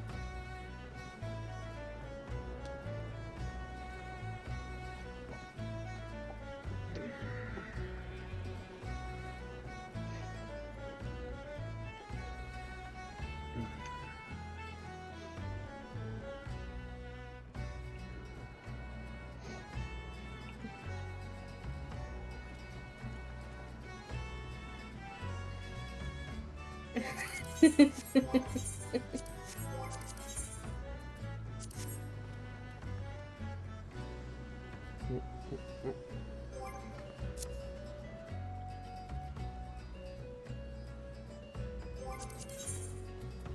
we go.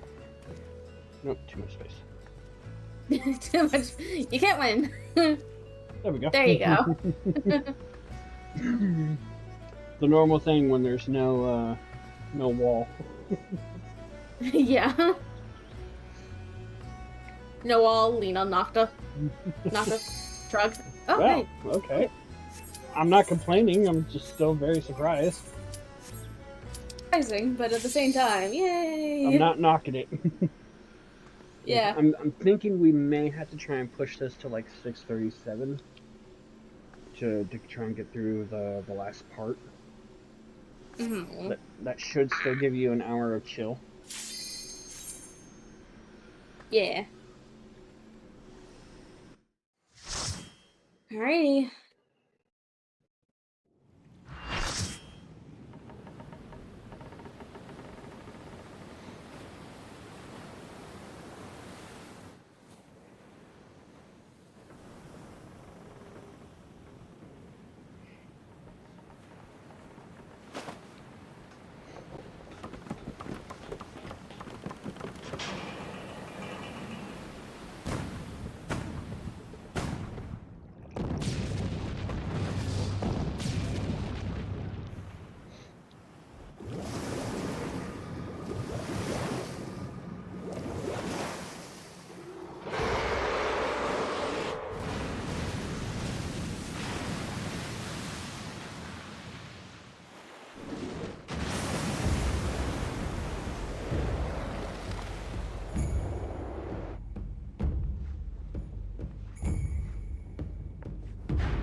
Yep.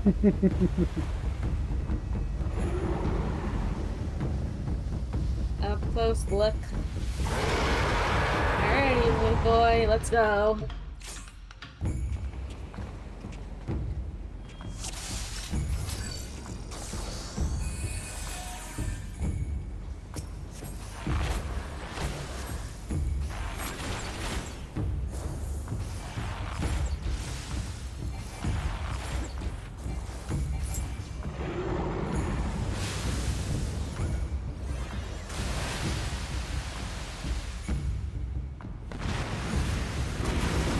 Now it doesn't really matter with the railings up, but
back to you, Leviathan.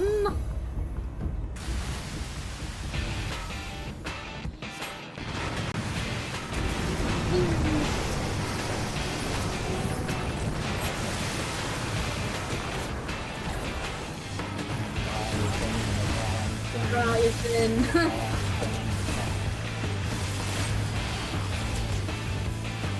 Literally named my stream title for this fight. Leviathan. Yeah, Leviathan.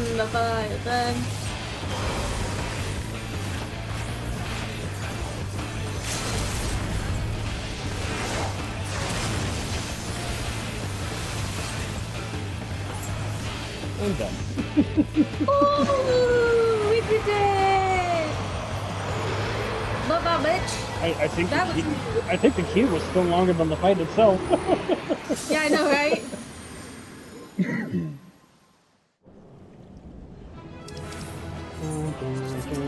Aw, and everyone's gone. Yep. Damn. And no calm. No calm. Oh well. Alright. Report to Merweb. In the command room of Limsa Lominsa. Admiral, we did it! Leviathan is gone. It was really easy. That it was. Peloton! Speed is key! Speed is key. I started to say it and then I saw my mic not picking up, so I stopped. Knowing the urgency of your business, I thought it best to refrain from making conversation during your past few visits, but today I will permit myself a few words. I feel truly privileged to have had the honor of admitting heroes such as you. You are an inspiration to us all, sir and man. And on that note, the Admiral awaits you in the commander's room. Wink. Wink. Admiral, we did it. We did it. We did it. We Lominsons are sworn to strive, till sea swallows all. And swallow all it would have, had Leviathan prevailed. That we still strive now, we owe in no small part to you. Not for the first time, you have delivered Limsa Lominsa from the wrath of a primal. Never has our nation known a stouter ally. On behalf of my people, I give you my humblest thanks.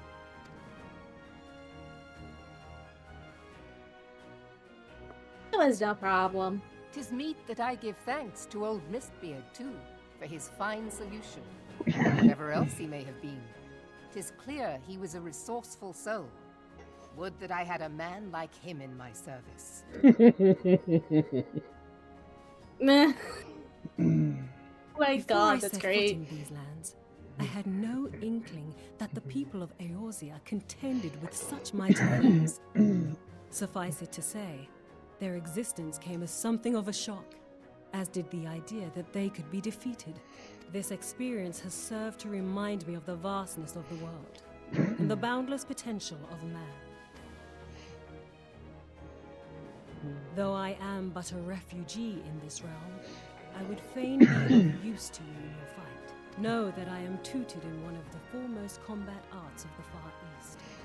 It may seem outlandish to the Eorzean eye, but should any of your people care to learn, I would be pleased to initiate them. And I will see to it that they are grateful. I have no doubt that your knowledge and skills will serve us well. Besides, your art is not so outlandish as you think. Would you not agree, Master Thancred? Naught escapes your searching eye, Admiral. Few are privy to this information, but Limsa Lominsa is home to a certain secret fraternity. Its members are trained in a form of combat not unlike your own. By my judgment, it should not be beyond such individuals to adapt to the techniques I witnessed you employing with such admirable deftness. I am heartened to hear this. I too noted a kinship between your style and mine own, though it seemed to me that you fought differently in the beginning. I suppose I did. What can I say? I'm a man of many talents. Though you may labor to believe it, Thancred was once something of a scoundrel who fraternized with the criminal class in these parts. Yestola! You jest, of course. But for a chance encounter with Alphino's Oh my God. grandsire, he might never have left Limsa Lominsa, or received an education in Sharlayan, or taken up his post in Uldar, which is where he trained in the blade, lest you wonder. Minfilia, please! It's okay. It would seem there is more to you than meets the eye, Master Thancred.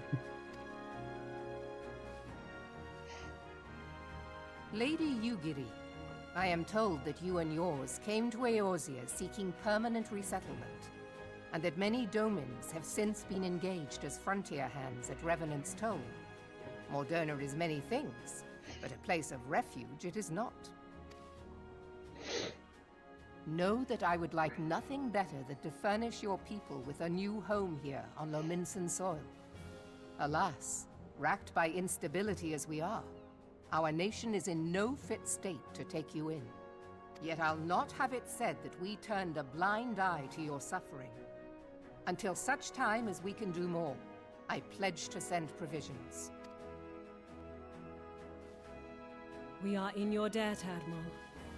I realize that it scarce qualifies as repayment, but if it please you, I shall set about sharing my martial knowledge with your people at once.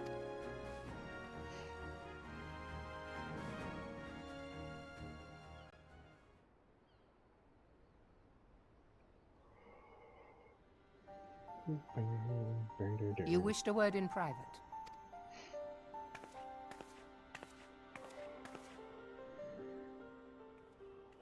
The better not to spoil the festive mood. History repeats itself, Admiral. As the kobolds did before them, the Sahagin resorted to summoning their god over a territorial feud. They acted in self-preservation. It may be that the Sahagin initiated this particular clash, but how it begins does not interest me so much as how it ends.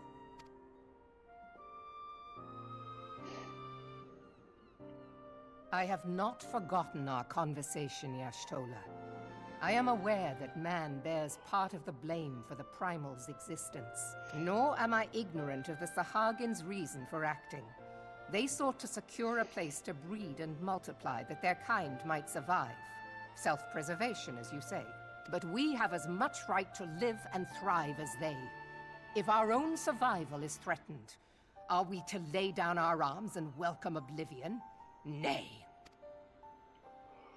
And so you kill, that you might live. Yet if living is a right, then that right belongs to all peoples, be they men or beastmen. I'll not deny your reasoning. But when a storm gathers, it falls to me to see my people safely through it. That is my duty, and I shall do it.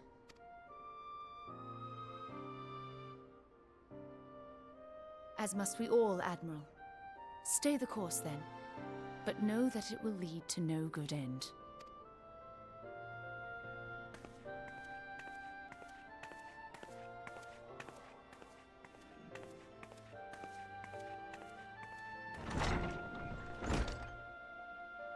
Man has ever put himself first and foremost. To justify his actions, he clads himself in the armor of righteousness, though it be a fancy of his own making. In this, mayhap the Garleans and we Domans are not so different.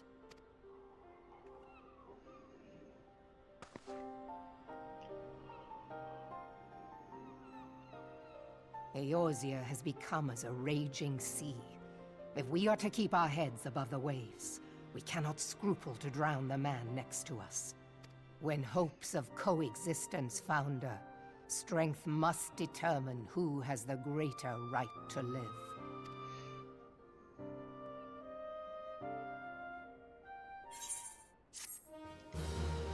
Complete. Complete.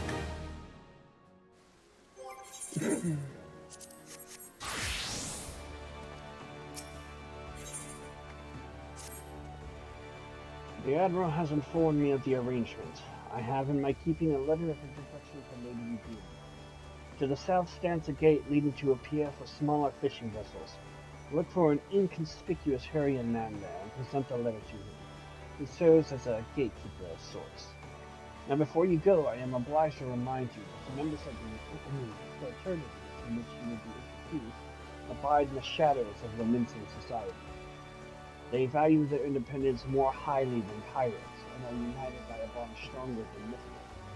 To wit, they are invariably wary of new faces. Though it be penned by the Admiral herself, mere words on parchment will get you only so far in their confidence.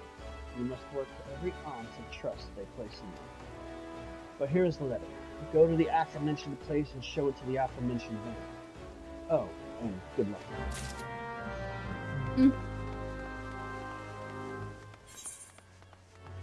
I think this is I want to say, like, back in the day, I think this was the quest that you had to complete before you could undertake Rogue.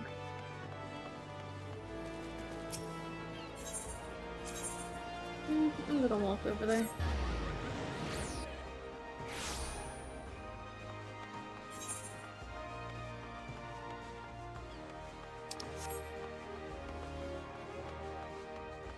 Of course.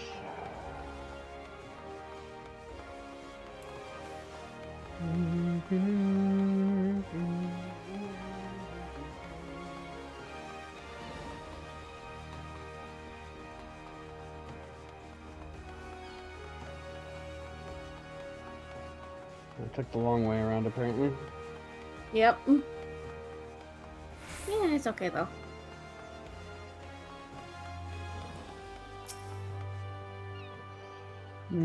Got business with me, adventurer?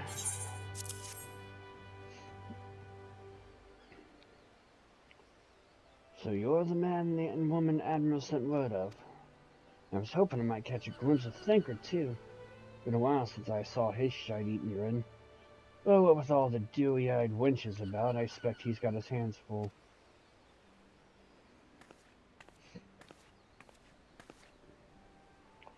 Ah, and you must be the Far Easterner Malib says wants to train with us.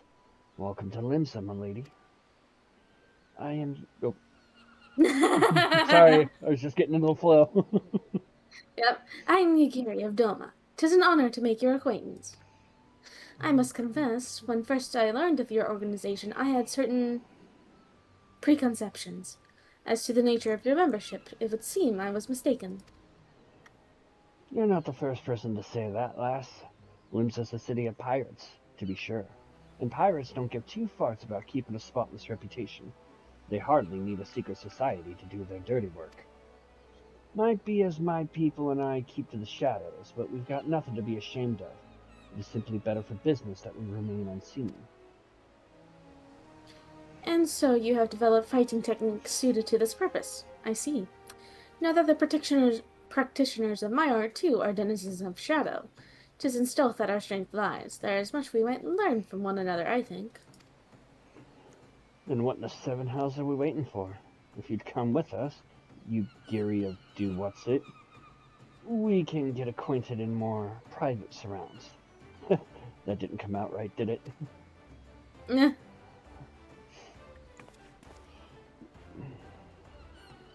Lady Nocta, Lord Strife.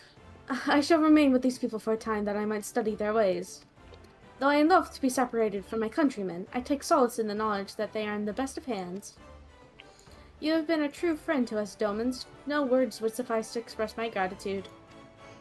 Ere long, I hope to begin imparting my martial knowledge to the people of Eorzea. When that time comes, it would be my honor to welcome you as a student. Sure. I would have loved to have Yugiri as my ninja teacher. That would have been so fucking cool.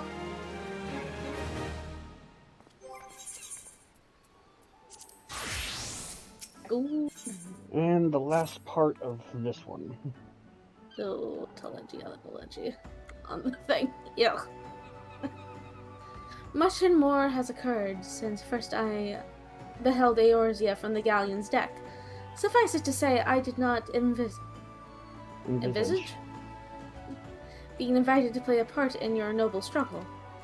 But forgive me, I have kept you over long. Doubtless you have pressing business of your own. Rest assured that I no longer require an escort in this land. When next you meet Lady Ophelia, pray relay to her my humblest thanks. Would that I could do so in person, but I must needs fulfill my promise to the Admiral. Till we meet again, warriors of light.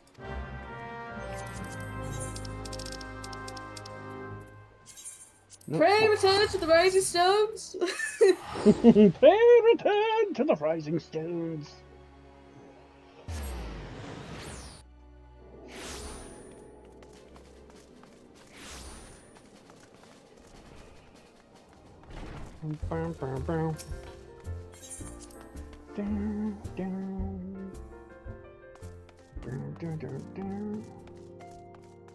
Aw, the father is learning, daughter is studying with Y'shtola. That's cute.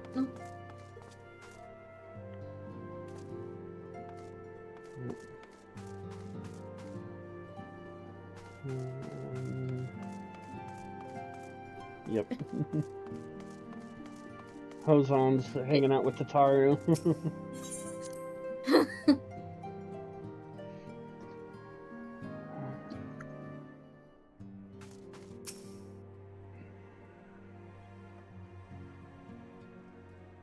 I have been reflecting upon the events which took place during our visit to Vilbrand. If you have a moment, I would share my conclusions with you. Please, bear with me. Sure. When the Sahagin Elder summoned Leviathan, he employed the power we have come to know as the Echo. Though I cannot well explain the how of it, it would seem he became immortal in so doing. When the Admiral subsequently slew him, his spirit emerged from his lifeless flesh, a consciousness shorn of physical form.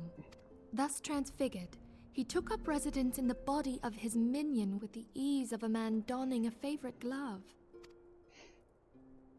Long have I known that the Echo allows one to pass through the walls of a man's soul, but never did I imagine that it could free us from our own flesh, nor less that our souls could then occupy the next corporeal vessel to take our fancy. Foreshadowing, foreshadowing, foreshadowing. It was of this that Elidibeth spoke, an existence which knows neither cessation nor oblivion. That's just taking me back to that certain moment in Endwalker. And yet, though the Sahagin had mastered his gift and thereby become immortal, he was by no means invulnerable. As we both bore witness, he was ultimately absorbed into Leviathan. And the import of this observation If the Ascians' mode of existence is indeed the same, it can be inferred that they too are not invulnerable, that they can be destroyed. There exists a legend which tells of souls who are reborn upon the cusp of each umbral calamity, that they might stay the encroaching darkness. To most, it is but a fairy tale, yet recent events have given me cause to wonder, could the legend in fact refer to the Echo? Much and more yet remains unknown, but I am confident that all will become clear in time.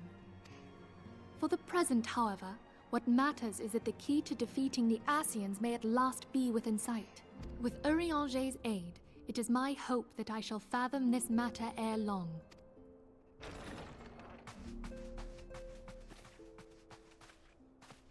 Oh, Speaking I of was who? just about to send for you, my friend. Is Artemis? Grave tidings from the Sharlayan motherland, my lady. It doth concern our distant allies, the students of Baldessian. What of them? My lady, the Isle of Val, which for many years hath been the Order's home, is no more. No more? Whatever do you mean? I relate only that which hath been conveyed unto me by our agents. An etheric wave of the highest magnitude was recorded in the region.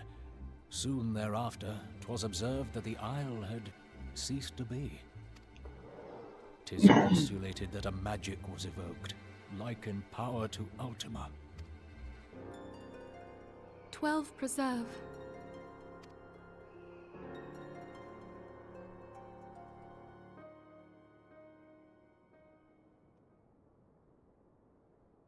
Grave tidings indeed. If there are no other matters, I move that today's meeting be adjourned.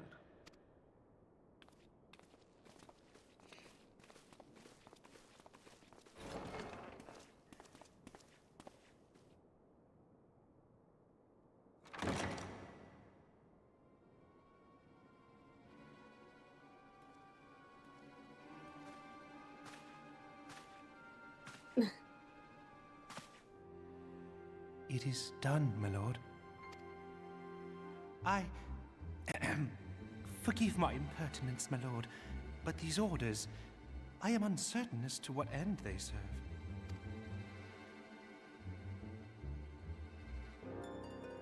Revolution.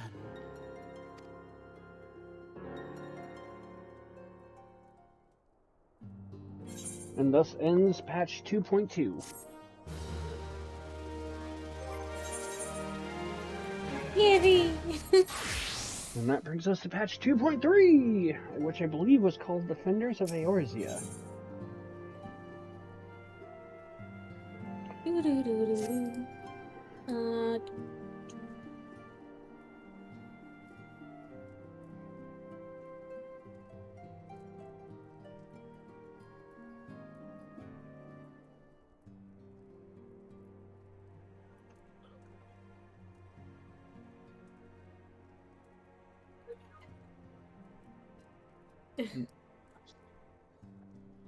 Nani?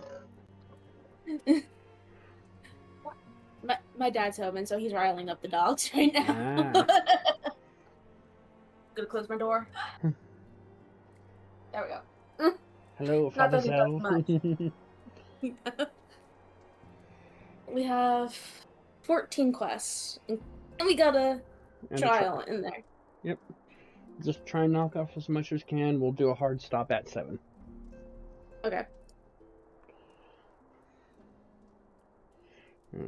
I'm at the first line and it is not spoken. Okay. Our friends, the very isle itself, everyone and everything. No, it avails us not to speculate.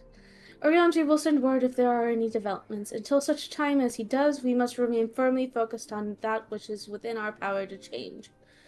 With that in mind, I would speak of a different matter, one closer to home. It concerns etheric fluctuations which we have previously attributed to good King Mughal the 12th.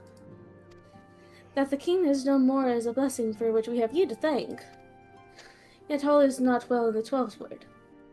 Our latest readings reveal an ongoing etheric disturbance of considerable magnitude. They may even suggest the presence of a primal. Needless to say, the mere possibility warrants an immediate investigation, and I would have you... Celia? I do not wish to interrupt, but we have a problem. What manner of problem? A band of refugees hailing from Ul'dah this time are come to Revenant's Toll seeking asylum. It would seem they expect us to afford them the same treatment we gave the Domans. At present, they are in the 7th heaven awaiting a formal response. I see. Mayhap this was to be expected. I shall meet with them at once. Asilla, you know full well we haven't the resources to accommodate many more people. Consider what will happen if you do this. Word will spread and more will follow. Your opinion is duly noted, but I will hear their suit.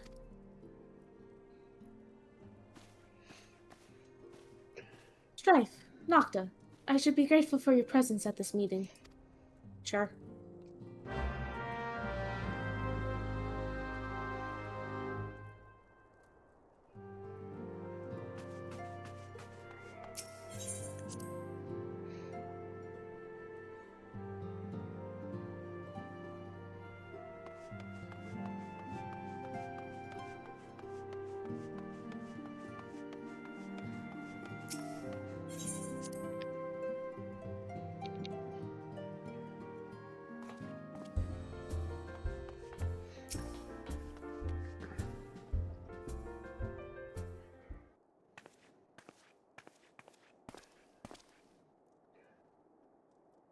I apologize for keeping you waiting. My name is Ophelia, and I lead the Scions of the Seventh Dawn.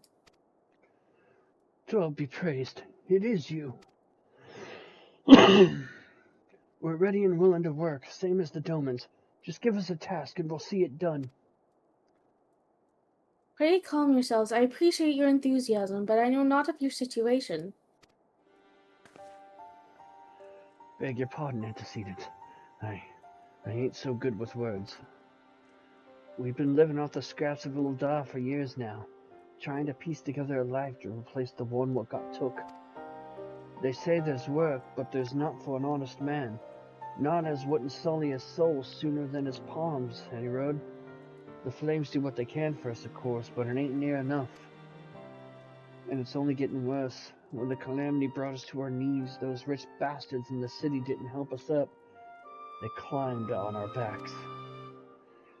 I don't pretend to be clever, but even I could see what's coming. I knew we had to run, the only question was where, and then it came to me. Revenant's Toll. I mean, you took them foreigners in, didn't you? You'd surely do the same for us. I fear the situation is rather more complicated. While it is true that we accepted the Doman's petition for aid, that decision was a product of extraordinary circumstances. I sympathize deeply with your plight, but pray understand that it is not possible for an organization of our means to aid all who have been affected by the calamity. And so it is with great regret that I must deny your request. But we've nowhere else to go. You're turning your back on us? If I might have a word? Tataru, is aught amiss? Ill tidings from Ul'dah, my lady. Alphino has been wounded.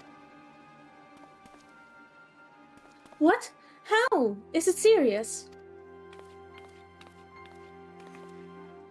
I cannot say for certain, but I fear it might be. According to the flames, the refugees started a riot, then went wild apparently, lashing out at any and everyone. That can't be right. Why would they? They must have been provoked. The demonstration was meant to be peaceful. 7 hells, now the Blades have an excuse. They'll round us up and kill anyone who tries to resist. Antecedent, please, if you won't help us build a new life, at least help us keep the ones we've got. My lady?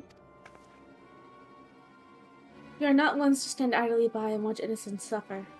However, until we know more of the circumstances surrounding this riot, I am not certain what aid, if any, we can provide. If the authorities determine that the refugees attacked without provocation, then those responsible will have to answer for their actions. How can you be so blind? Find Alphino, and quickly. If he is in danger, or worse, I would have you and none other by his side. Okay. Nod. Thank you. Pray do not concern yourself with the matter we were discussing earlier. Yida and Papalima will see to it. Alphino is being treated at the Hourglass. Hurry, Nocta and Strife. Okie dokie.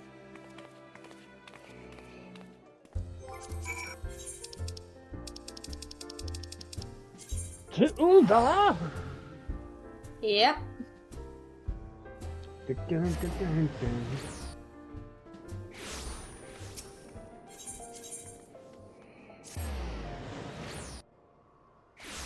Alfie!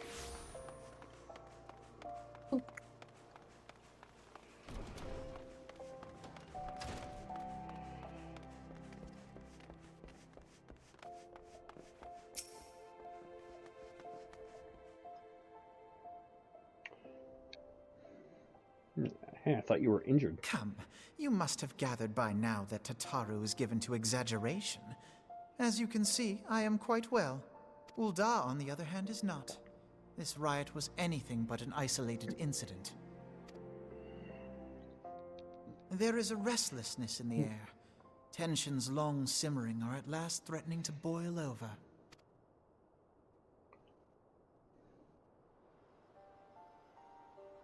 Ulda is a nation infamous for the great disparity between the wealthy and the poor.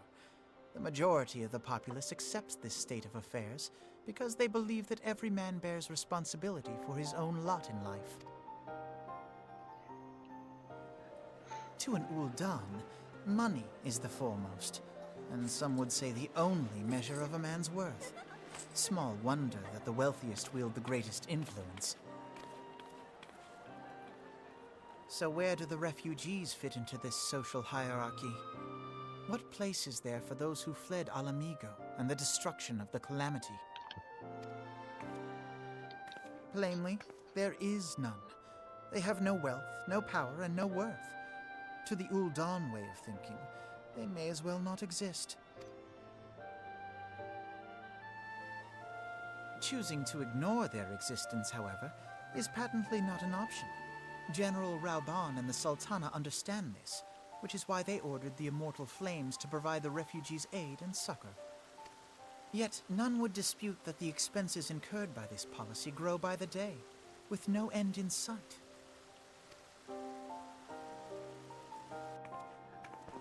This has prompted more and more Uldans to question their obligation to aid these worthless wanderers. While more and more refugees have come to resent their treatment at the hands of the sneering citizenry.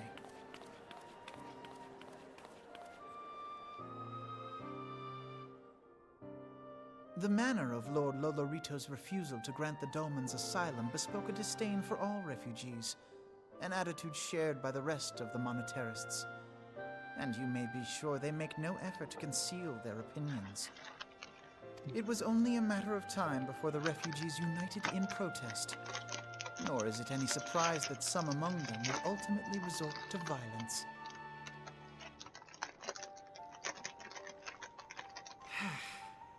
That the Immortal Flames should choose this of all occasions to engage in joint training exercises with the other Grand Companies. By the time they return, the situation may well have deteriorated beyond mending.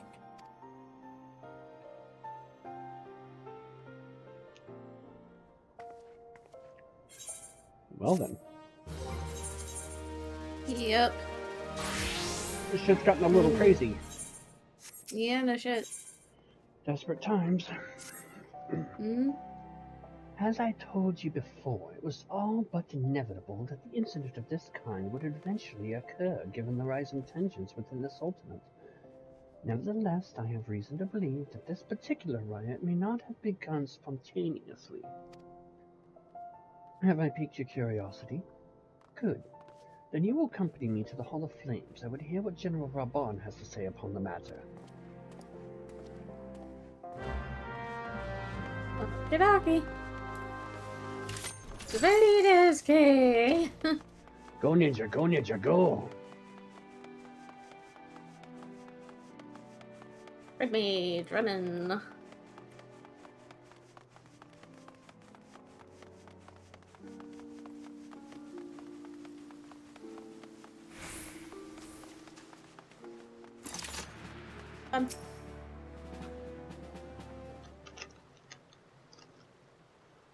Now is not a good time, Nocturne Strife. My hands are full dealing with the refugees. Precisely the matter we wish to discuss, General. Alphino, back on your feet already. You may credit my swift recovery to your Chirurgians. My memories of the riot are still somewhat muddled. I trust you managed to regain control of the situation? Not entirely. We secured the city soon enough, but not before the unrest had spread to the surrounding territories. Pockets of resistance remain throughout Thanalan. We have sent what forces we can spare to root out the last of the belligerents, but progress is slow. They are damnably elusive. I can well imagine. Given that the majority of refugees live outside the walls, it stands to reason that they would know the lay of the land. What I do not understand is how they came to be so well prepared. Before my little accident, I observed that several of the refugees were armed, and not with butcher's knives or pitchforks, but with martial weaponry. I need hardly add that such equipment is costly. None can deny that tensions between the Uldan citizenry and the refugee population have increased since the Domans were turned away. But would that motivate a starving man to purchase arms in lieu of food? I think not. And what of those who have not even a single gil to spend, who could not survive without the aid provided by the immortal flames? Surely they would sooner sell a weapon than bring it to bear against the benefactors. Come to the point. Very well. My point, General, is that this powder keg of discontent was not set alight by chance. These events were deliberately set in motion, and now order must be restored. That is my first duty. Until it is done, any investigation can await. I do not have time to discuss this. My scouts will be returning anon.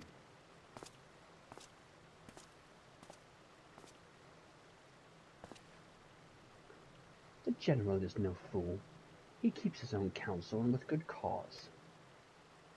Were he to claim, without the necessary proof, that these riots were instigated by outside forces, the monetarists would accuse him of attempting to shirk responsibility. After all, he and the Sultana have been the most outspoken proponents of refugee aid. Regardless, they will face harsh criticism in the days ahead. Our allies may stumble upon the truth in time, but I have far more faith in your abilities, Nocturne Strife. Therefore, I propose we conduct our own investigation, independent of the authorities. To that end, I would have you make inquiries in the settlements suspected of harboring belligerents. Commander Swift will know which they are. He may balk at a request for such information, but I have no doubt that you can persuade him with your silver tongue. I, meanwhile, shall seek answers in my own way, after which we can regroup and share our findings. Well then, shall we? Nod.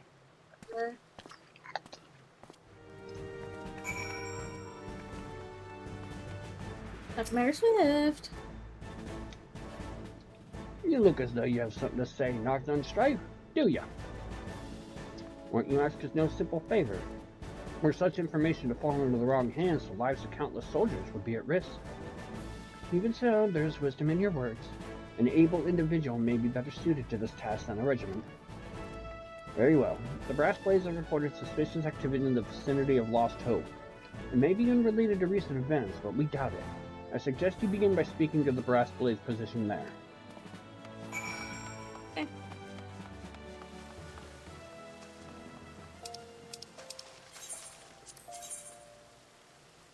So that's Central Thanalan. Yep.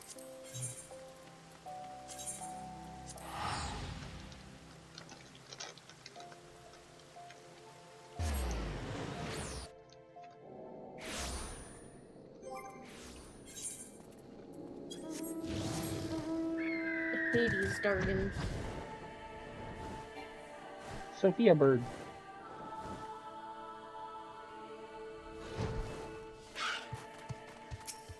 Which one are you speaking to first? Oh, we'll go Leofric since you're kind of already on him.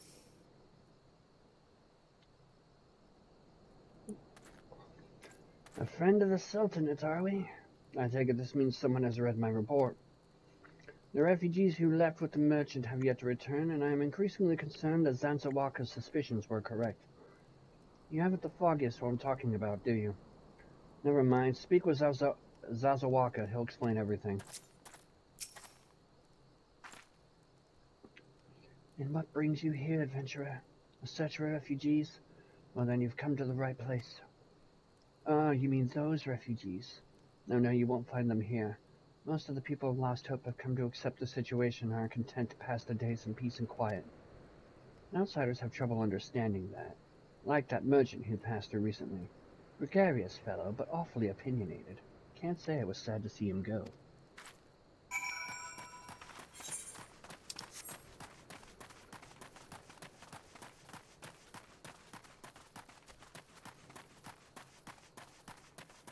Zazawaka! Freaking Lullafell. Mm-hmm. Ah, don't hurt me, I'm not one of them. Wait, I know your face. Were you not the man and woman from the Church of Saint Dama La Dama? 1,000 pardons, my friends. I mistook you for one of the thugs who have been tormenting us. I got something completely different. I beg your pardon. You're not a flame. I see. Or is Nocta part of the Immortal Flames, or? Nope. She's part of the Adders. That's weird, because Strife's part of the Maelstrom. Interesting. If Leofric bid you to speak with me, I take it you agreed to help. Shall be praised for that, because we haven't a moment to waste. Everyone knows the flames are on the march. The others have fallen under that fanatic spell, but not I. Promises of revolution and retribution, of holding the ruling class to account and taking that which is owed. Ha! A childish fantasy. I did everything I could to dissuade the others from leaving, but few would heed my words. And now that one of our idealists have returned, however, the madness of the merchant's plan is plain for all to see. Look behind you, and behind yonder tent you'll understand why.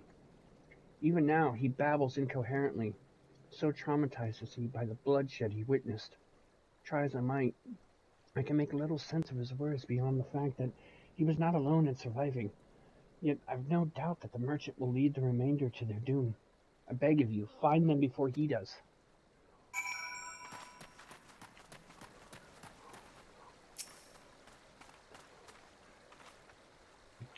What do you do? Don't draw! Don't draw! Don't draw! Don't draw! Don't draw! Why didn't you run away with me? We could have escaped together. Then you'd be here with me. Be here to soothe me. Why? Why did you have to stay and leave me alone?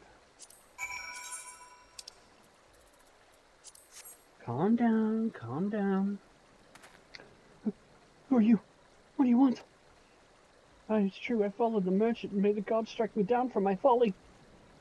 What they will not give you, you must take, he said. When we asked how, he revealed a cache of weapons, and he had brought and implored us to seize control of our fates. I thought about running then and there, but the others were so excited. They split us up into two groups, sent us off on our own. But when the flames found us, we didn't know what to do. Our leader tried to parley with theirs, but then they started arguing and then fighting, and then everyone was fighting, and the flames were shouting to give no quarter, and... oh gods, the other group, they're still out there. If we don't stop them, they'll be massacred like mine was.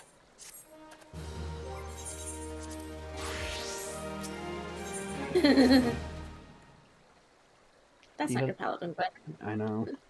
The other refugees are hiding in the caves south of Lost Hope, but to approach them would be fruitless. They would sooner call us agents of the Sultanate and try and kill us than listen to reason.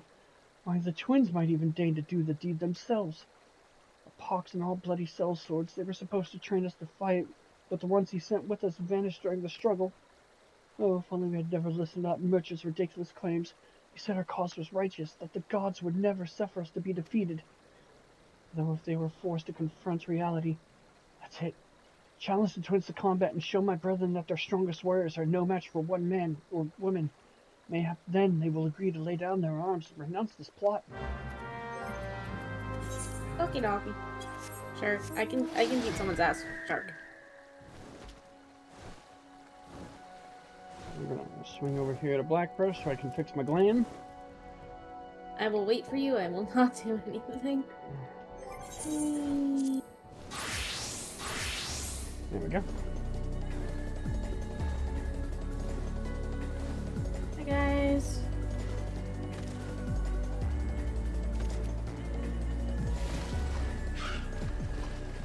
Motherfucker. Seven Hills, they found us. Everyone grab your gear and make for the rendezvous point. So that's your game, is it? Sorry to disappoint you, lad, but we're more than willing to kill you ourselves.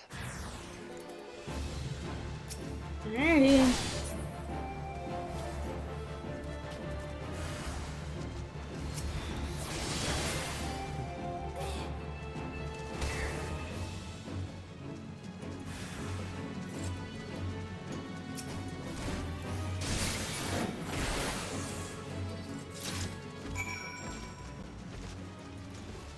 You were saying? You beat him like it was nothing. Sol Almighty, what are we going to do now? Speak with the terrified dude. I got a sin eater. I got a flying saucer. He hasn't chosen the claw. The claw.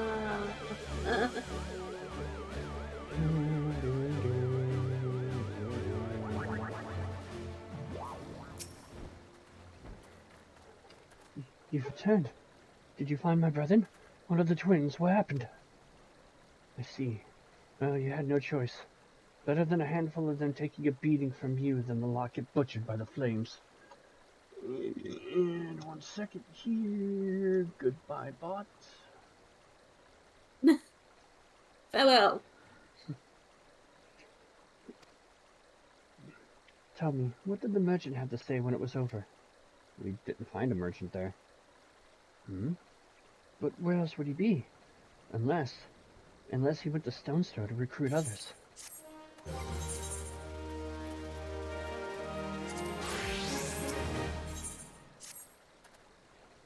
The merchant wished to approach the refugees in Stone's Throw, but was waiting until the flames withdrew their forces from the vicinity.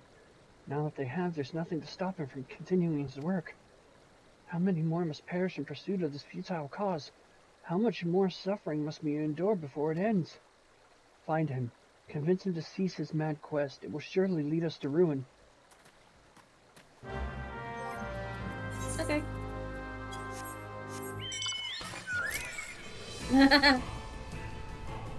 Rage, chocobo.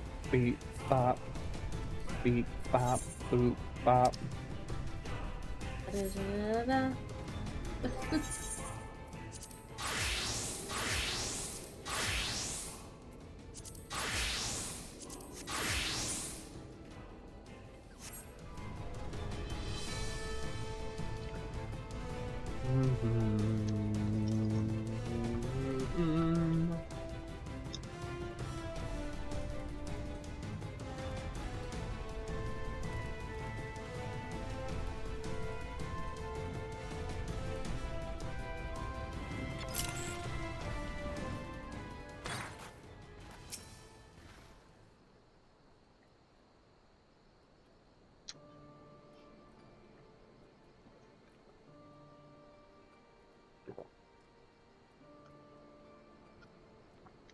You want me to take this one?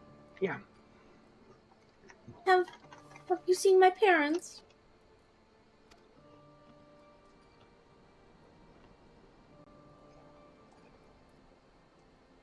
They told me to stay here with the others. They said they'd be back soon, but it's been days. They left with the man from Ul'dah. The man said they were gonna change everything, because so we could live inside the walls with everyone else. I liked it when he said that. I didn't like it when he talked about making the rich people pay. Everyone looked so angry and I got scared. Say, Miss, are you looking for someone? I'm looking for a merchant. Yeah.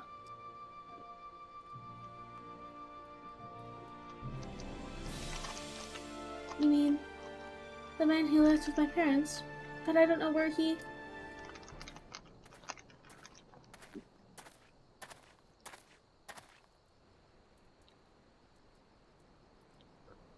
I think that's him.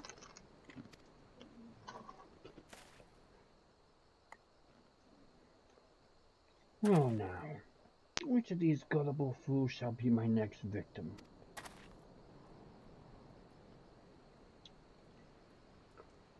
We need to talk, dude. You! Sorry. Sorry. Run! He's getting late. Go get him, Mr. and Miss. One of the few times I'm happy to take an order from a child. Yep. Alpaca! Firebird.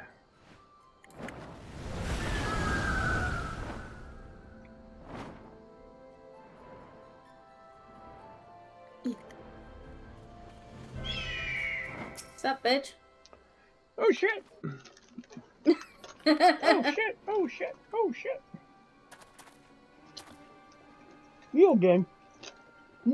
Why are you pursuing me?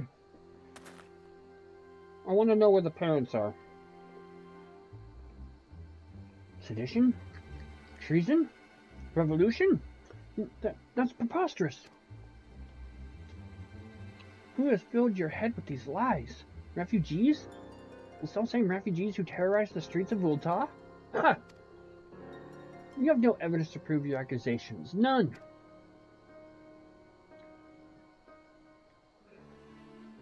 No, I will not accompany you to the Hall of Flames. You have no right to detain me. You will go. Alright, for the sake of argument, let's say I did do the things you claim. Surely you don't think I give a Cochran's arse about politics. It was business. Only business.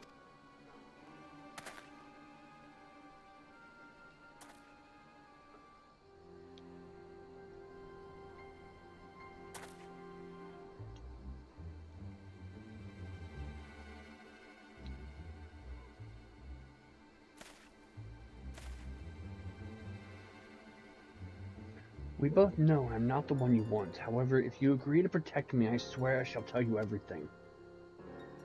And he dies. Ooh.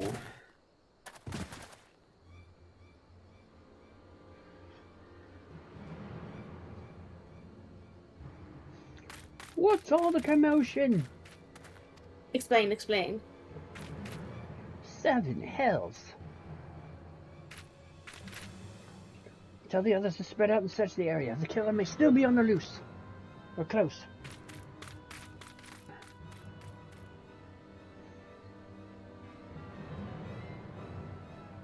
It's just business. Yeah, it was only business. Yeah, sure. Right. Business. Hold, adventurer. I would know more about your relationship with the victim, as well as the events leading up to his death. Sure, here. The man responsible for the recent riots. Mayhap we owe his murderer a debt of gratitude. In any case, it's obvious you are not the one whom we seek. You may carry out with your investigation, Scion. My god. Nocta's just like, ugh. Why does everything have to be so complicated? Why are my people being blamed? Stop. Just everyone. She's just like, enough! For fuck's sake! This is not gonna lead us to what we want. This is not the refugee you're looking for. This is not the refugee you're looking for.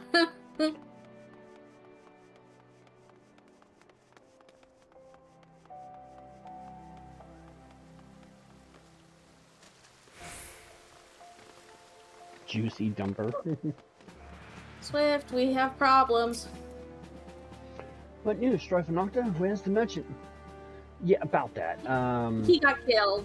Murdered? Damn it all to the 7th hell. He was not simply murdered, Malcolm Strife, he was silenced. Too many knew his face and he was ready to divulge secrets. Do not despair, though. We may be closer to identifying the true orchestrator of these riots than you realize. Okay, you want to let me in on that? Yeah, I know, right? Revolution. The Flame General left word that you were to proceed to the Fragrant Chamber as soon as you returned. He wishes to discuss your recent discoveries as well as the results of our own investigation. Master Alphino has already been informed and should be waiting for you outside. Pray proceed to the Royal Promenade with all haste and speak with Bartholomew.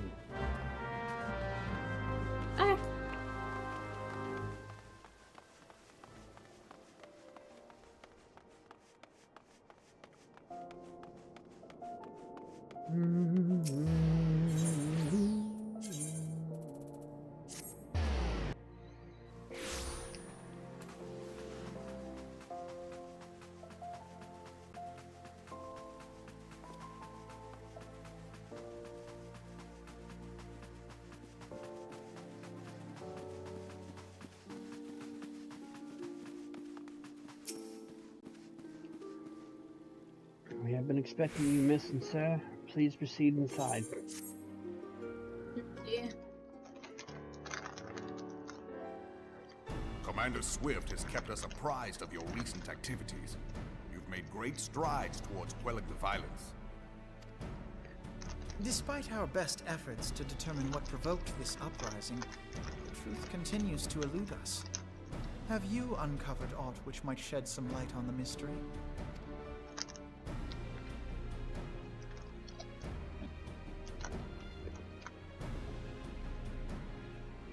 This information does not leave this room.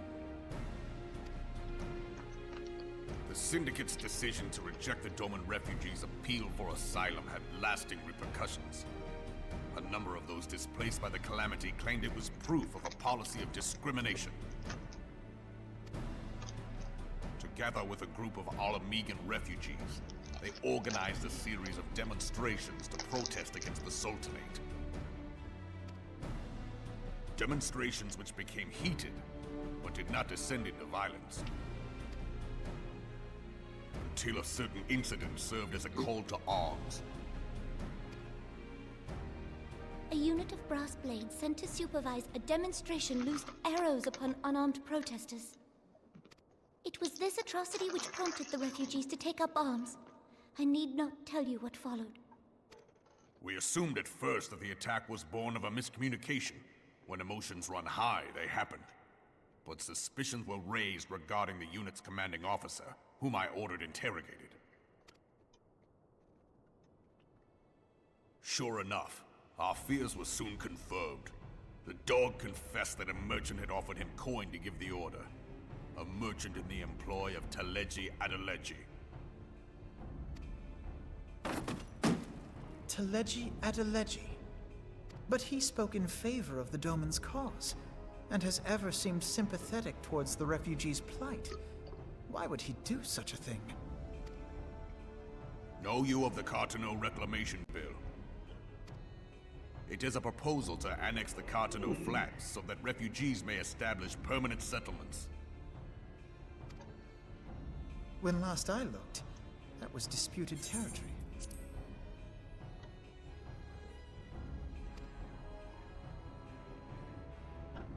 Aye. Some might even call it a battlefield.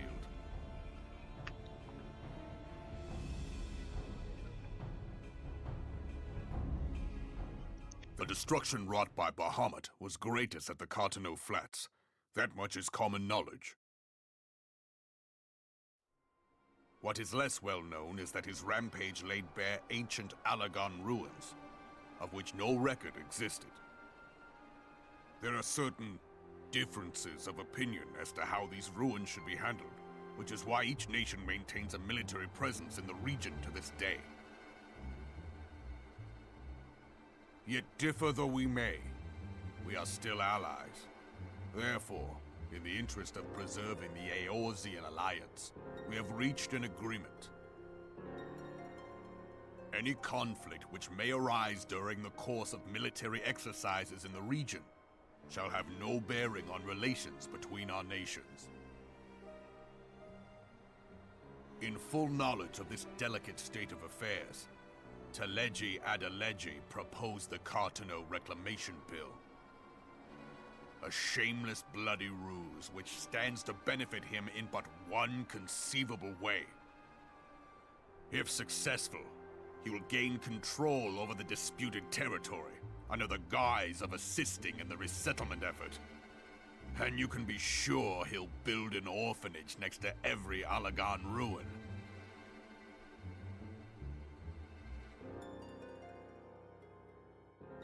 The man would threaten the unity of the Eorzean Alliance and risk countless lives for personal gain.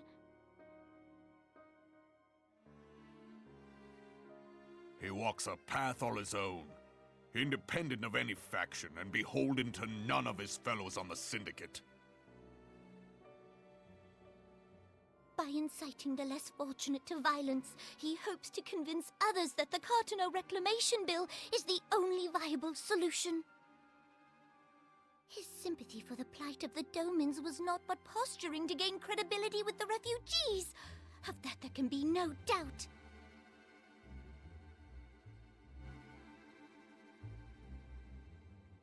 Forgive me, but what could possibly motivate Teleji Adeleji to go to such lengths? What is so special about these ruins that he would risk his position on the Syndicate, and, most likely, charges of treason against the Sultanate? Omega. Pardon?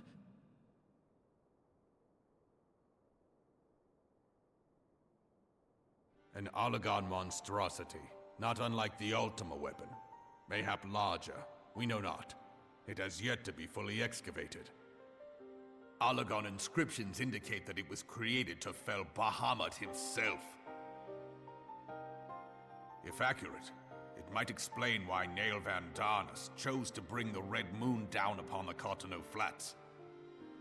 Given the ends he went to ensure Eorzea's annihilation, destroying the one weapon which could stay the Elder Primal may well have seemed like good sense. When first I bore witness to the power of the Ultima weapon, I doubted the evidence of my senses. And now you tell me there is another such weapon, one which could contend with Bahamut. Bahamut! Aye, we were skeptical ourselves. Truth be told, until the Ultima weapon's existence came to light, we thought the inscription had been mistranslated. At present, Omega is more akin to a fossil than a tool of war, having long since ceased to function. As such, its true potential cannot accurately be gauged. However, if someone were to restore it, as the Garleans did the Ultima weapon, I have little doubt that he would wield untold power. Power enough to subjugate Uldar like as not, and the rest of Eorzea besides, which is doubtless why Teleji Adeleji yearns to have it. That he should aspire to world domination. He who has ever walked 2 paces behind Lord Lolorito in matters of commerce. 'Tis in acknowledgement of his own limitations that he seeks this power. Woe betide us all should we allow him to have it.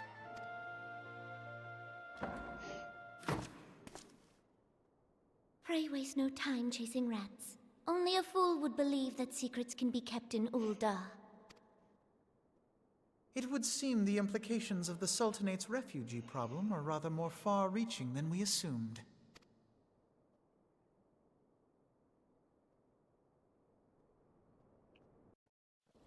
I forgot that they freaking mentioned Omega so freaking early. Yeah.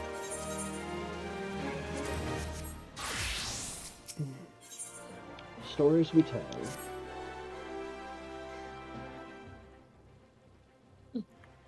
I should be glad to know the truth, and yet...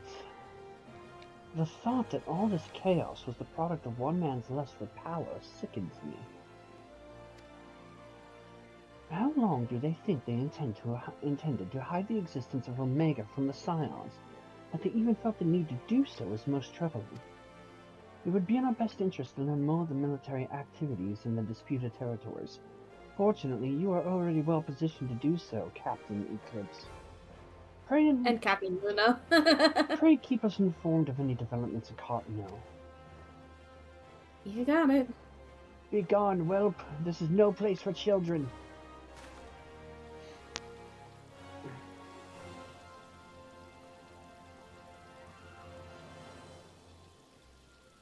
I'm sorry.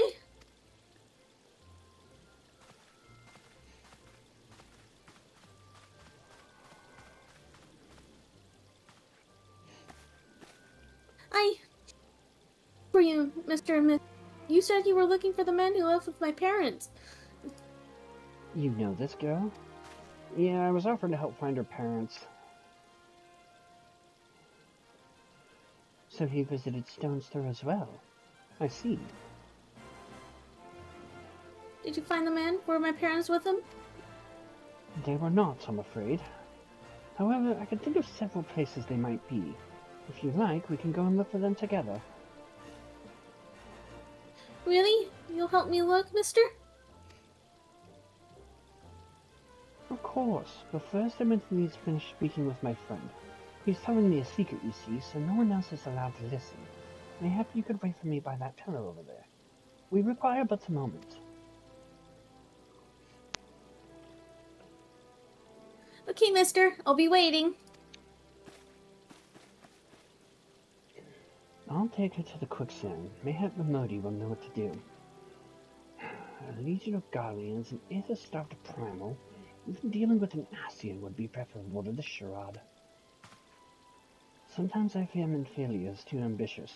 We rush hither and yon in response to threats as they arise, without concern for the strain it places on our limited resources, and ourselves. Mayhap the time has come for a change.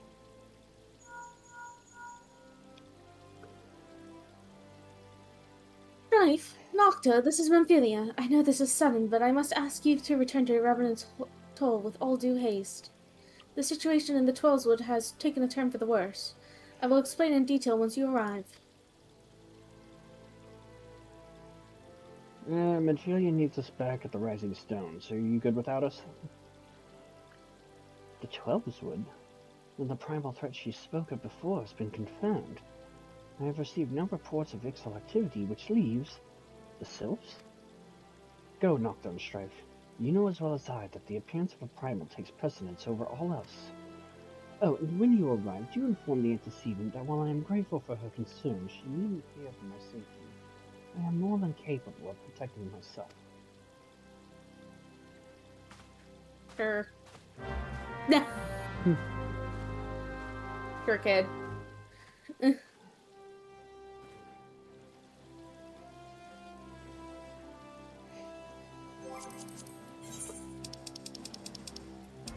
Two more donuts?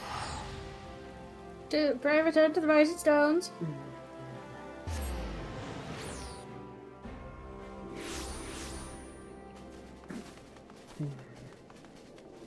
Thanks for holding the door open, Mr. AFK.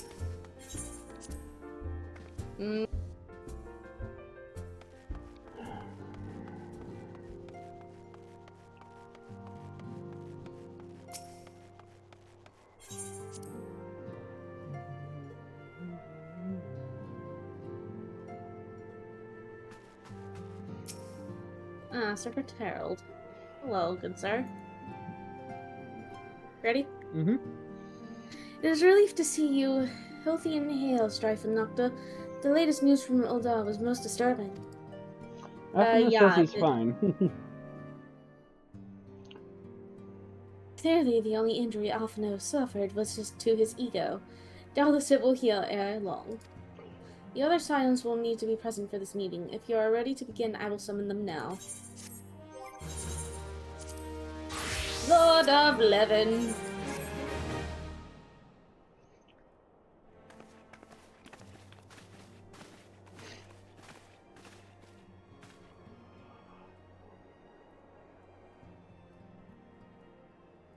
Thank you for responding to my call with such haste. Rest assured, I should not have summoned you were it not urgent.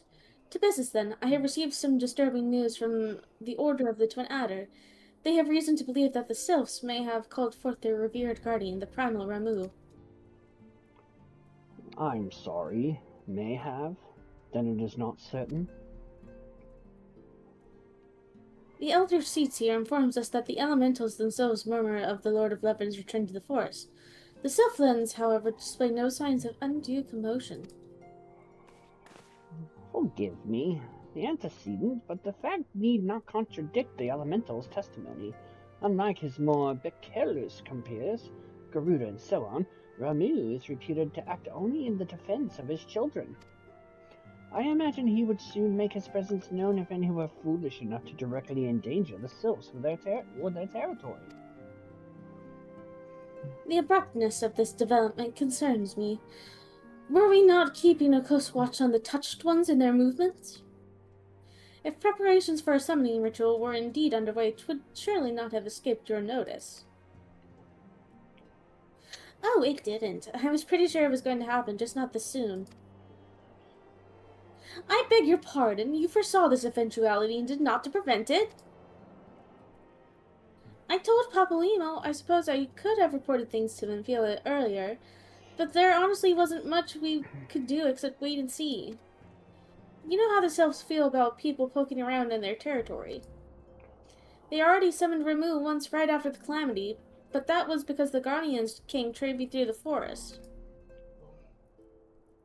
And so long as Castrum Orient stands, the Sylphs cannot be blamed for wishing to have their guardian deity on hand.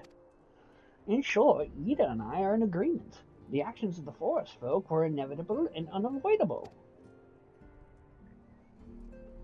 And I maintain that observation would have remained the best policy had it not been for the sudden influx of strangers into the Black Shroud. That, alas, we did not foresee. By all accounts, the recent violence of Ul'dah drove a number of refugees to seek safety under the concealing canopy of the trees. 'Tis like that the Sylphs perceived this panicked migration as yet another invasion, and quickened their efforts to summon their god. I am put in mind of Titan and the kobolds. Once again, it is the affairs of men which have paved the way for our primal's coming. Indeed. One cannot help but wonder what manner of place Eorzea would be without the civilizing influence of mankind. Be that as it may, this regrettable development does afford us a unique opportunity. Strife, Nocta, through your dealings with the Sylphs of Little Solace, you once succeeded in preventing an untimely conflict with Gridania. I wonder, might one who has treated with the Sylphs so fruitfully in the past not achieve similar success with their patron deity? If Ramu can be convinced of our intentions, it may be the first step to breaking the cycle of primal summoning.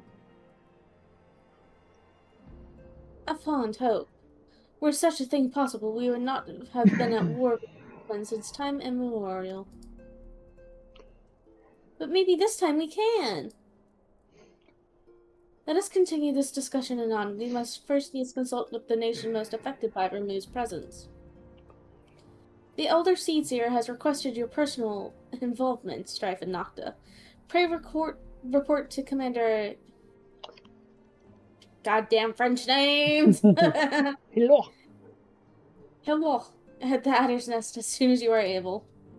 Oh hey! Nocta gets to go back! Steel yourself for the worst.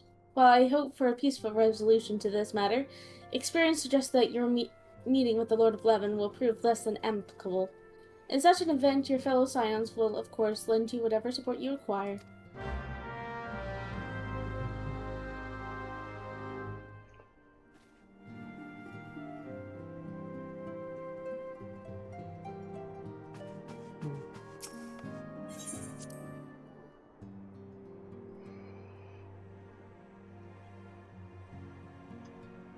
Just the Serpent Herald, just listening to all this, just, yeah, Yep, totally yep. He was just standing there. To Gridania. Gridania.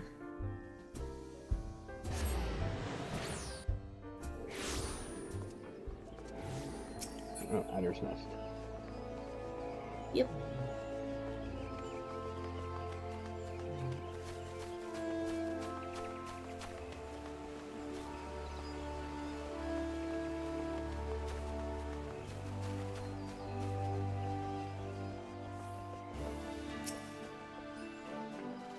Strife of the Scions, Nocta of the Scions. Your arrival Captain has Luna. been your arrival has been most anticipated. The appearance of a primal is ever cause for alarm and unease. Though my men stand ready for any eventuality, I know of none more qualified than you to snuff out this threat indeed. I would have you do so without delay. The elder Seer, however, would speak with you first. She is of the opinion that your diplomatic rather than martial skills may better serve our cause. I will leave further explanation to our learned leader. Pray make your way to Noctica's altar. The conjurer in attendance will admit you to the Lotus Stone. I wish we could go into the leader areas of the three nations. And just in general, because some of them are really pretty. Yeah. Like this one's really good, but you can only go in there if there's like a story reason. Yeah, I know. The other signs have arrived. The Lotus Yep, Stone.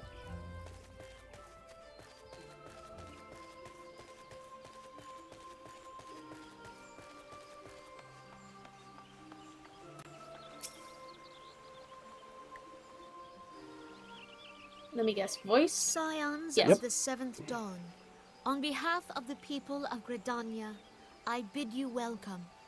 Your presence is of great comfort to us all in these days of uncertainty. I summoned you here to share tidings of a most urgent nature. But a short while ago, the great elemental spoke, and his voice was clarion in its intensity. Ramuh is returned unto the forest. Scarce had his words ceased to echo in mine ears when we were visited by an emissary from Little Solace.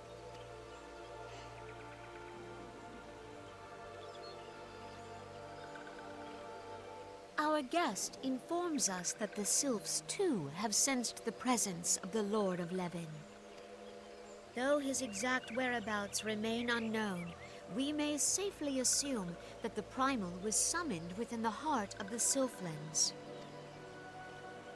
Unlike the other Primals you have encountered, Lord Ramuh is no raging avatar of destruction. He is revered as much for his wisdom as his strength, serving as both arbiter and guardian to his children. Given that we and the Sylphs found a way to share the Twelves Wood, it is my hope that this sagely immortal will be amenable to reason, and that conflict may be avoided. Blessed as you are with the power of the Echo, you are one of the few among us who may commune with a primal without fear of influence. I would ask, therefore, that you represent us in this most delicate of negotiations. The Twelves Wood has suffered enough. Upon this, we and the Sylphs, and I would venture Lord Ramuh himself, are in perfect accord. Let us not endanger our shared home by engaging in unnecessary hostilities. Dear friend, I beseech you, safeguard the peace which exists between our peoples. Nod. I mean, I'll do what I can. Yeah. You have my thanks. Just the sylph dancing in the background. Yeah. Pray make for Little Solace, then. A member of the Order of the Twin Adder awaits you there. He will advise you on how to find the Lord of Levin. An ill wind blows through the forest. Yet, it is not only the Twelves Wood that flinches at its coming. All the lands of Eorzea shiver in dread anticipation. Have care. Yes, ma'am.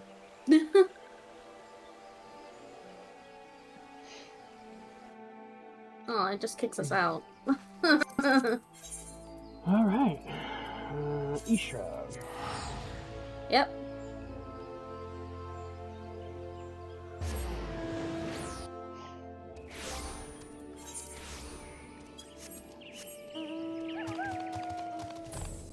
Eden.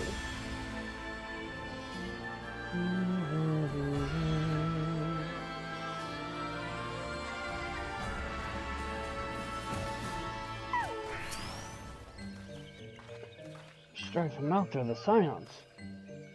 I was told to expect you. I understand you go to treat with the Primal Ramu himself.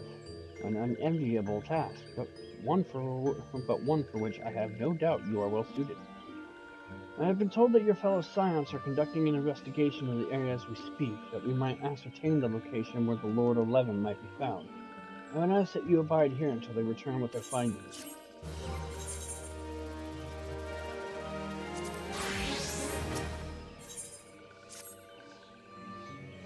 Koji!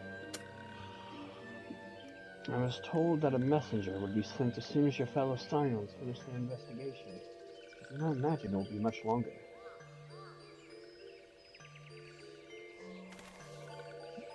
This one returns, and returns with good tidings. Wise ones have finished searching and have wisely identified the precise location where the Touched One summoned Lord Ramu. Your timing is impeccable, my fluttery friend. Might you be so kind as to escort this good man to his fellow Scions? It would be this one's pleasure, Walking One. Please, come with this one. Okie dokie.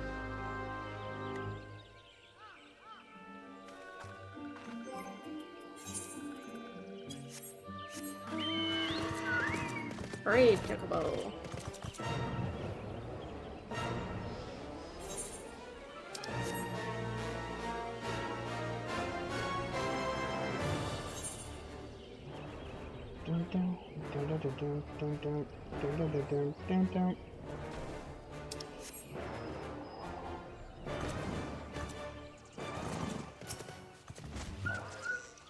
Wise ones have ventured deep within Sylphlands. These ones must proceed carefully and keep an eye out for touched ones. Okay.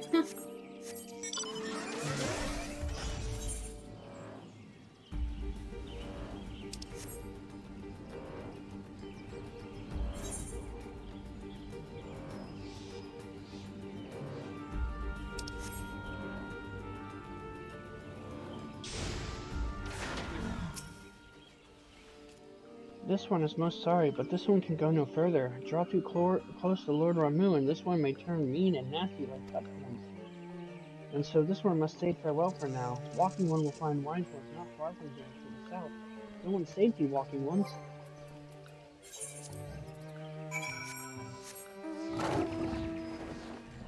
It's your turn to get the Goldest Cat. Like a turtle! Puppy! So, it's actually you. I'm relieved. For a moment, I thought we were dealing with another one of those confounded Sylph tricksters. I swear, with them wreaking havoc with their skin-changing magics, it's a wonder I was able to finish taking my measurements. Yes, it was quite the ordeal. You should have seen the look on your store's face when the one impersonating you suddenly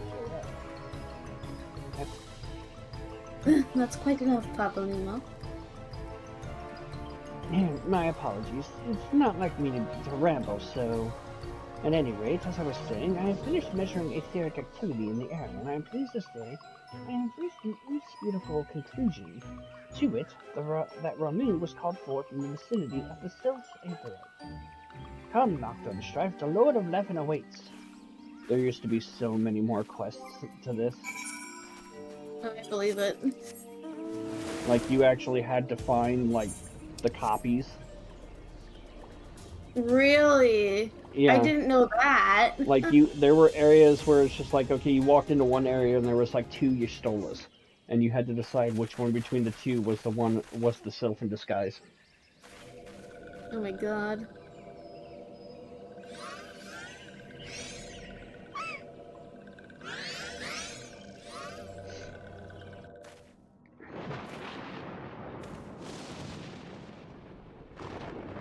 Thine aura betrays thee, servant of hiding.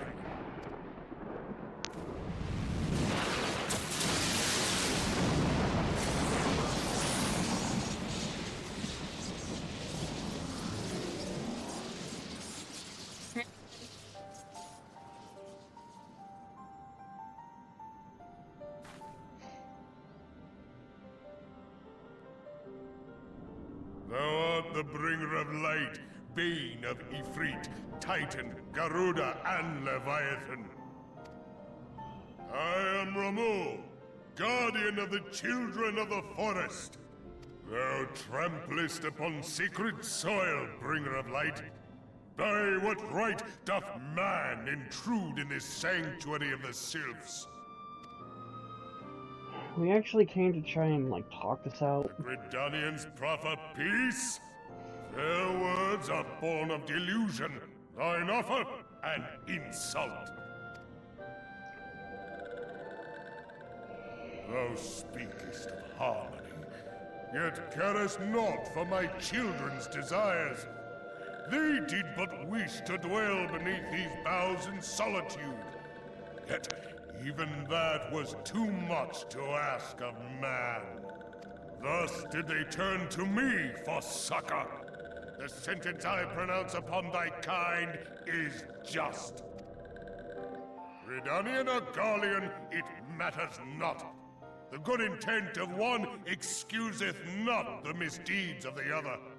Thy conflicts have brought naught but anguish and misery unto the forest. All blame doth lie with the darkness that resideth in the breast of man. Whence sprung this calamitous seed? In the beginning no such duality existed. Were light and dark given form when man was born? It would explain much. Not least why strife and sorrow follow ever in thy wake. Thou canst not deny the urgings of thine own nature. Knowing that thy mere presence here portendeth tragedy, wilt thou persist in this pretense of peacemaking?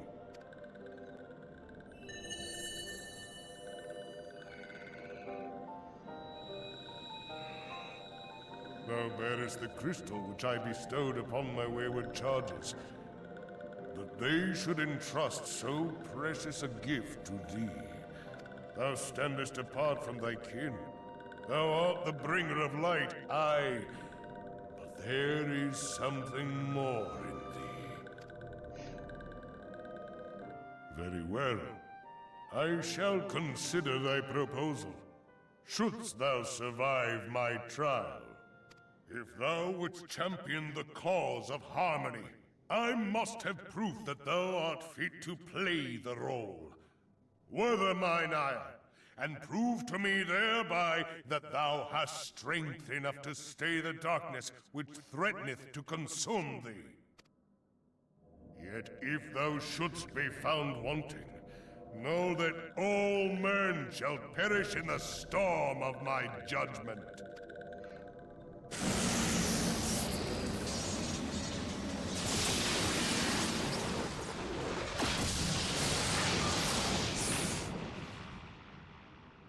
Come to me, bringer of light. I shall await thee on the field of battle.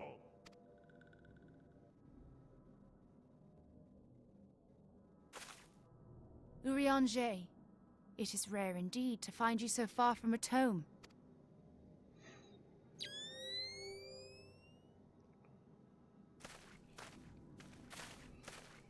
The Lord of Levin himself.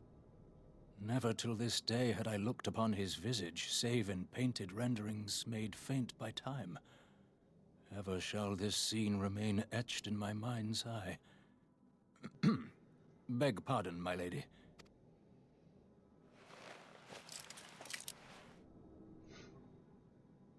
I must beg thine aid on a point of research. If thou art resolved to face Lord Ramu, I would ask thy leave to observe the event.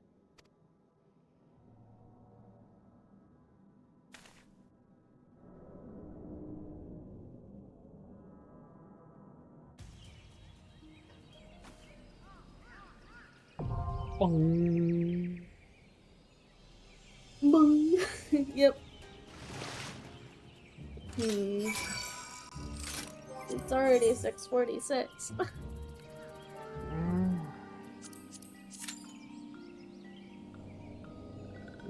Says Q times less than 5.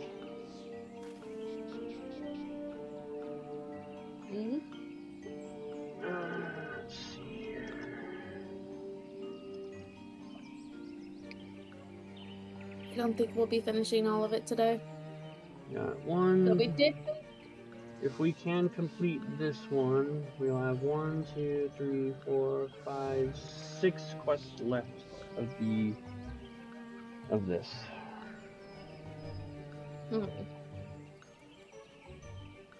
And I can also confirm that this would be the end of the Part 5 New Game Plus.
They removed about 20 quests from the MSQ for the patchwork. Oh, wow. Yeah, I remember it being longer when I first went through it. Probably not as long as, what you and, Rain remember.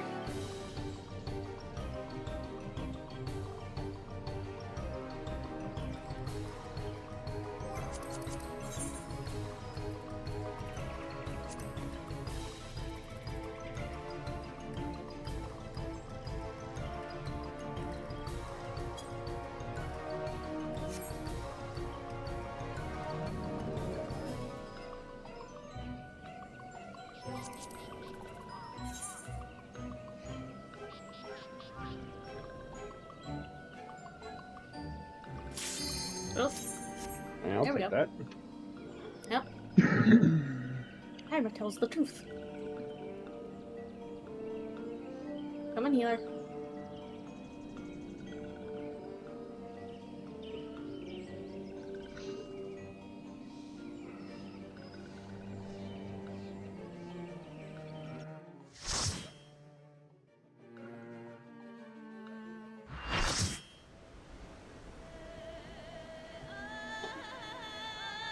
You get to be a bard for both trials, so that's interesting. Yep.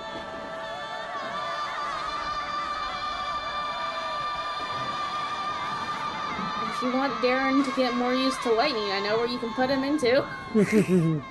Just have him battle Ramu nonstop. Okay, Ramu is summoned. Darren, you're up. Hi, me.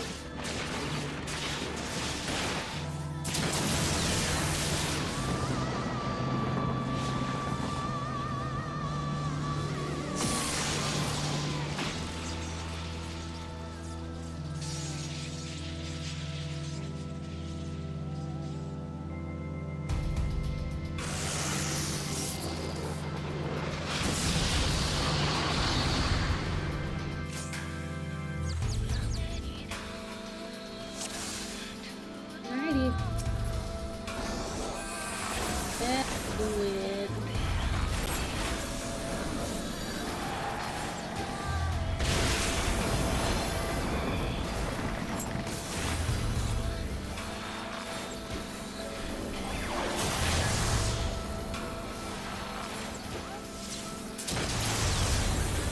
Oh, we have another bard in here. Oh wow! Every DPS is bard except for me.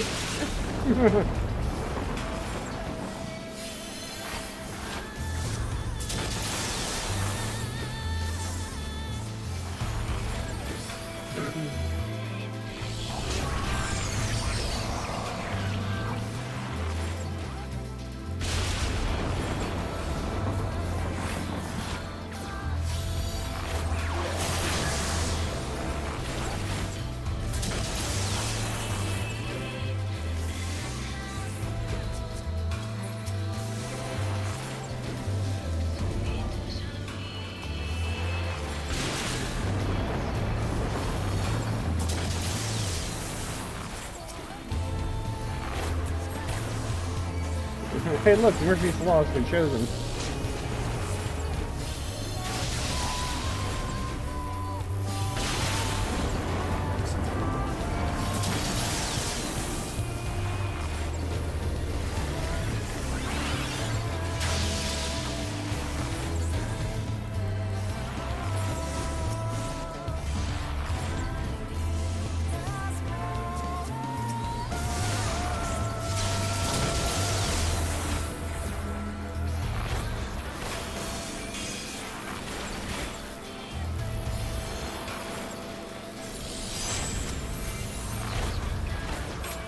Another chair.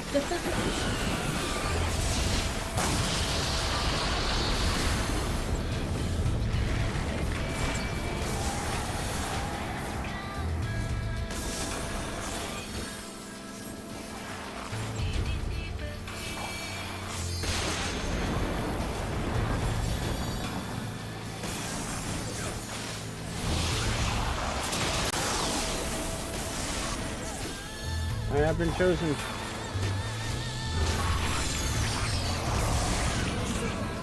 I got you.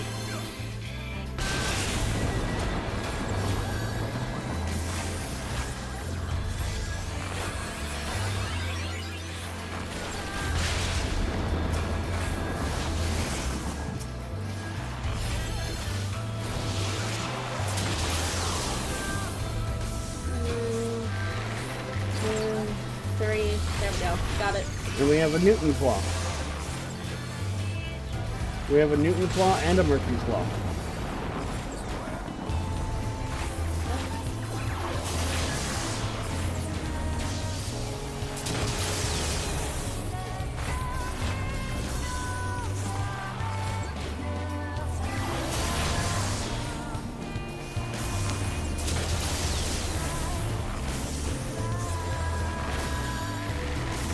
This is one of the ones where the music just makes me feel really serene. Mm-hmm. Just like, this is actually kind of relaxing. No, the battle thing. There we go. Woo!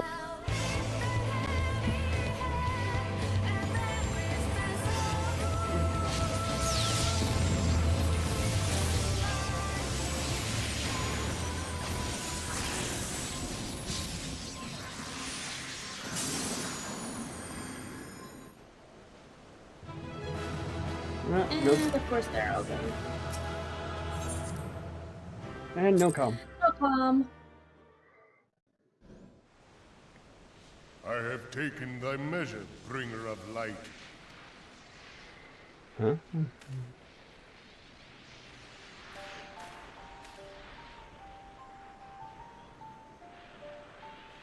And I judge thee a worthy champion. The task of excising the sin that hath taken root in man's heart is thine. Shrink not from employing thy strength in service to the forest and the wider realm beyond. Like hungering shadows do the enemies of harmony gather, and meekness will but feed them. If man is to be delivered from the dark, it shall be by thy guiding light alone. Stray not from the path, for if thou dost, thy people shall be truly lost.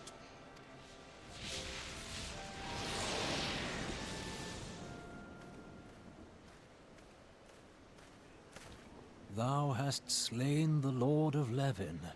A regrettable act, but a necessary one.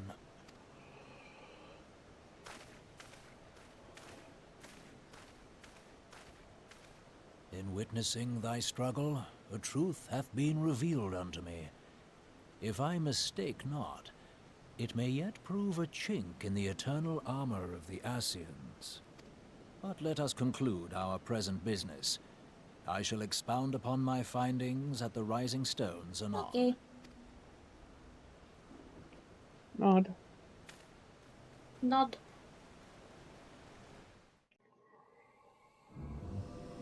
Back to Little Souls. Oh, speak. That's a pervert. Did you get Ixion? I got Eden Ramu.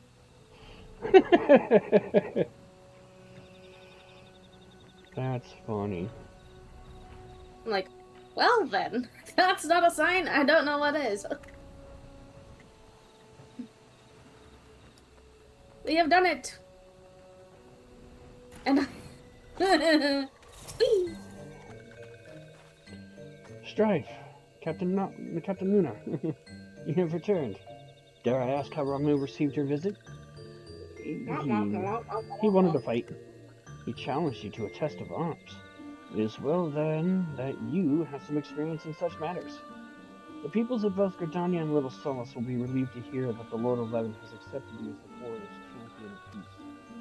You have performed a monumental duty this day, Strife and Nocta. The Elder Seeds here must be informed of your deeds at once.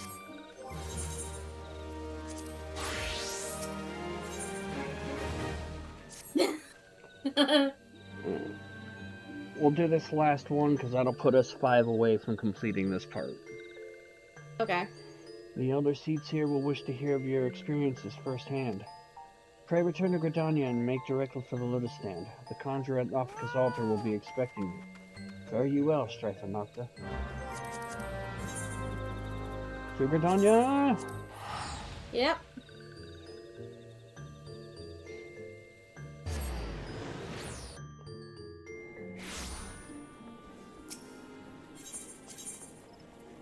To the Conjurer's Guild! Conjurer's Guild! Fix my glam!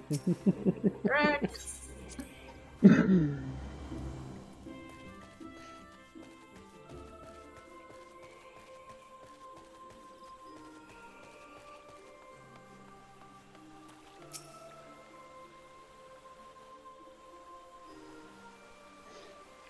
You are returned to us, dear friend, and none the worse for bearing the heavy burden which I did press upon you. Most glad am I of this. I am informed that your efforts to negotiate a peace with Lord Ramu ended in conflict. Pray tell me, what befell? His glorious beard appeared and he decided to shock the hell out of me. Ramu made trial of you? I fear there is truth to his claim. It is the darkness within us that attracts the darkness without.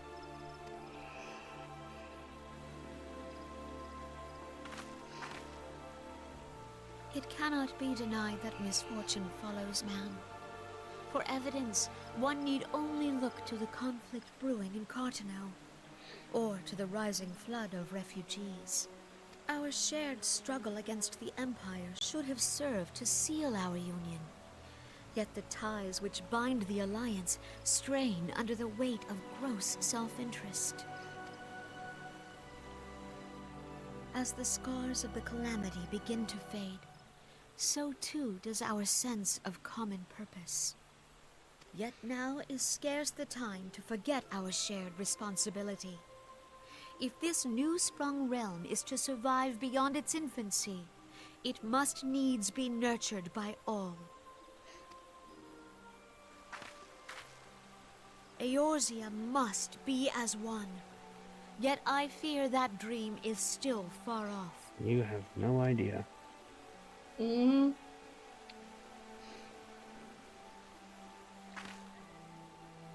behalf of the people of Gridania and the elementals both, I thank you for all that you and your fellow scions have done. Full oft have I been compelled to look to you for aid of late, and offered all too little in return. As leader of this nation, I shall endeavor to prove a more worthy ally to your cause henceforth.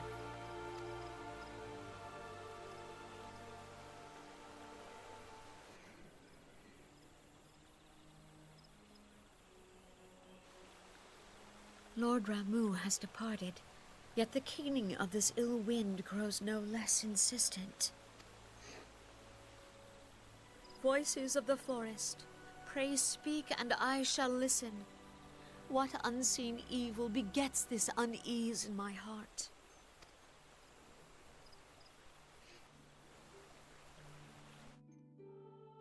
It kicks us out. Yep, it does. Always. Thus ends another daunting mission, hey, Strife and Nocta? I had hoped Lord Ramu could be persuaded with words alone, but nonetheless I can only admire the adroitness with which you responded to the Primal's sudden challenge. And it seems that Urianger, too, was pleased with the outcome. What say you, Nocta and Strife? Shall we gather back at the Rising Stones and ponder the lessons of the day? Yes. Sure. 2 more donuts! And to wrap up stream. Yep.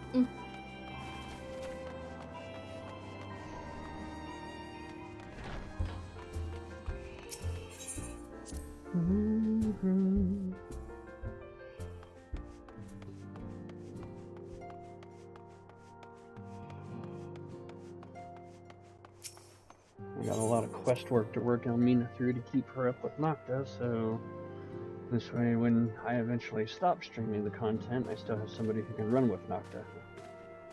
Yes. I think I just got her to Moggle Mog. Welcome back, Strife and Nocta. Word of your momentous encounter with Lord Ramu precedes you. I would fain share news of mine own, but Urianger's discoveries must take precedence. Upon witnessing your defeat of the Lord of Levin, our learned companion was struck with a profound insight regarding the nature of the Ascian's immortality. Let us assemble and discuss his observations together. And of course it goes into a cutscene. I think it's a spoken one though, so... True. Certainly looks like it. If everyone is ready, let us begin. Urianger, the floor is yours.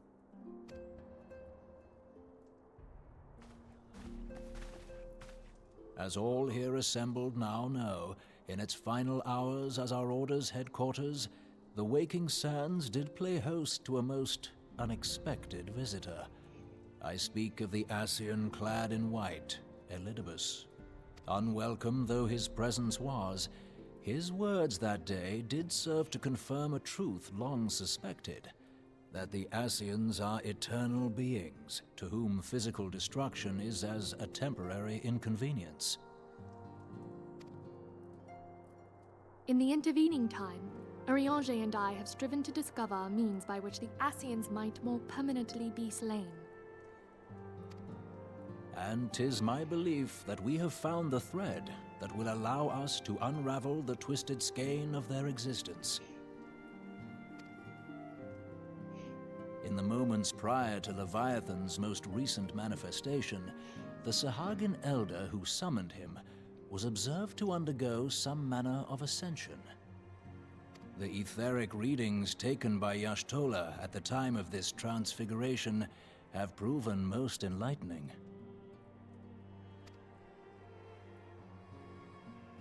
The disruption to the flow of ether was sudden and dramatic.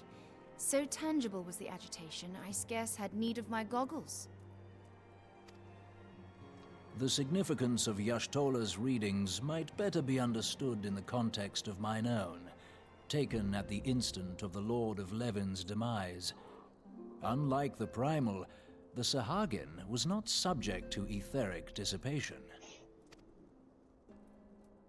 Before discussing our new discoveries, it may benefit us all to recall what we know of etheric behavior.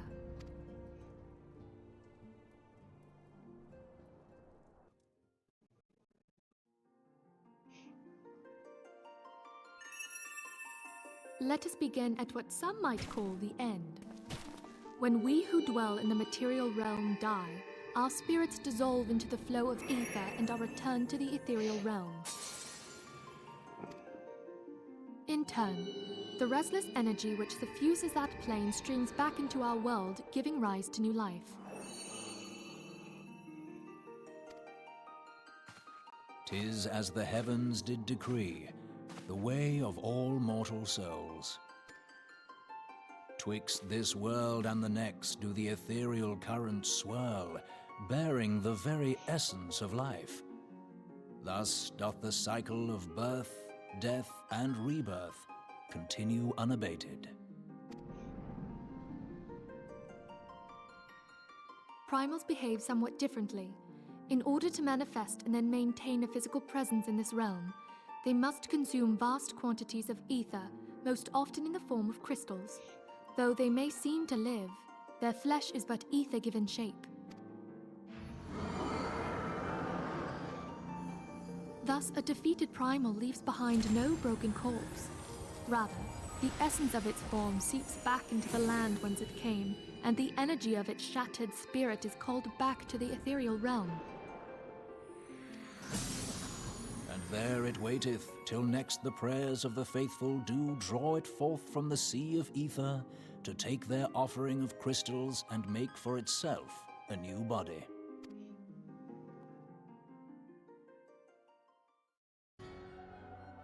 Which brings us on to the third group, the so-called immortals. They exist in a manner all their own. Quite.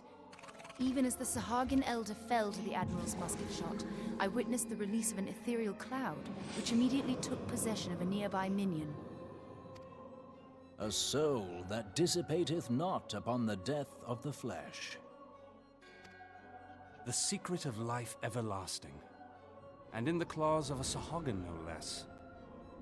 But I wonder, what would happen to one of these obstinate spirits, should there be no suitable host for it to claim? If mortal death entails a return to the ethereal realm, it seems doubtful that the soul of an immortal would venture there. Nay, it merely withdraweth the distance, unto the shore of the ethereal sea, perchance, but no further.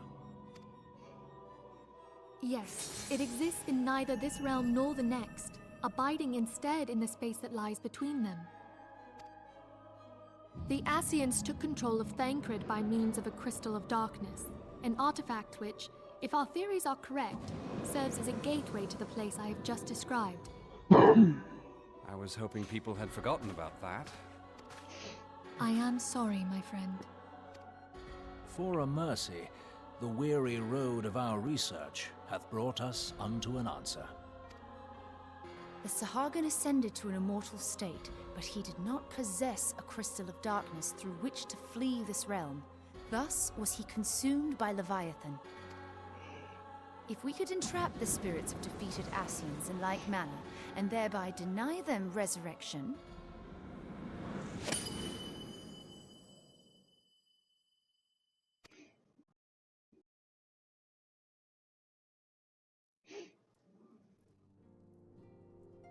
Therein lieth the path to victory. Thou art most perceptive, my lady. Only when we have trapped the bodiless soul within an ethereal prison can we hope to defeat its unnatural constancy. Thus might even an eternal paragon be consigned to oblivion. These feats are, of course, far easier said than done. At present, we lack a viable means to entrap and extinguish an Ascian soul. Yet, I believe it to be possible. The pieces of the puzzle lie before us. We have but to put them together.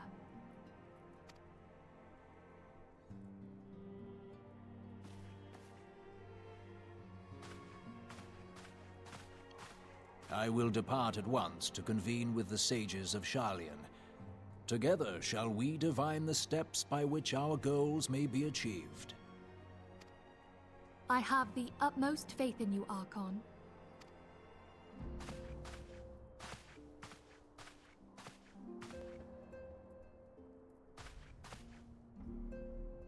Beg pardon, antecedent, but I would raise one final matter.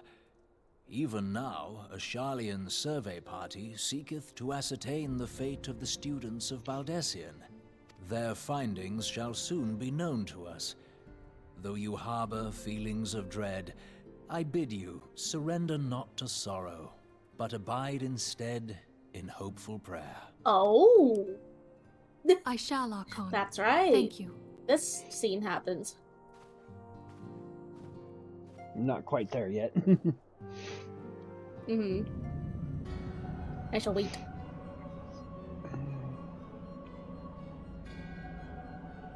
Because it is not spoken.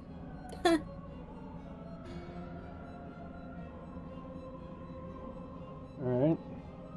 I'm there. Alright, I'll take Aeorm. The Lord of Levin is returned to the Ether, as was Leviathan before him. Ramuh's acquiescence was most intriguing. See, there's another one. There's another one that was named. Amarolith. Inferno, Vortex, Crag, Whirl, and Levin all have now been humbled by the bringers of light. Ultima. The limitless potential of man. Heidelin's servant grows mightier by the day. Yet they prospers at great cost to his mistress, whose strength is all too finite. 7 times have the masses survived the rejoining, but their souls are grown weak and wane. Yet even as it enervates, the ardor empowers our master. All that remains is to nurture the strength of the gifted, to forge the final key.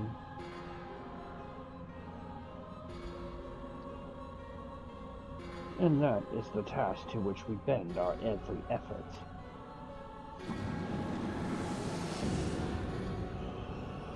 Aloha, Brea. Divine seeds were ever wont to quicken in Eorzea's fertile soil. We need only lead men to the field, and by their eager hands shall a new deity arise.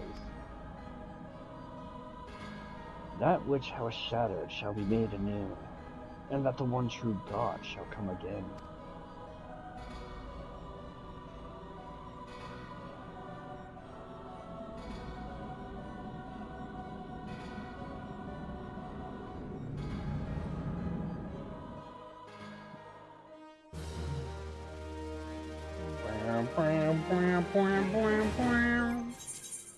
Yeah. Alright, so we did go a little bit past our hard stop, but it was nice because we are now 5 quests away from being done with this part. Yes. Collectively, let's see here. We did a lot. Yeah. Let's see here. So we've got 1, 2, 3, 4, 5 quests left of this part. So plus 18 for patch 2.4, so that's 23.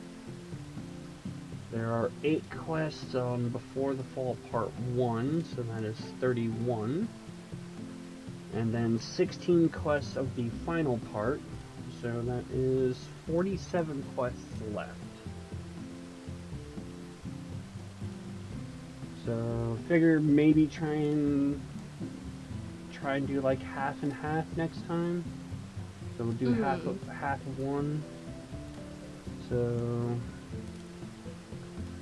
that would, so half of, that's what, like 23, 24, something like that.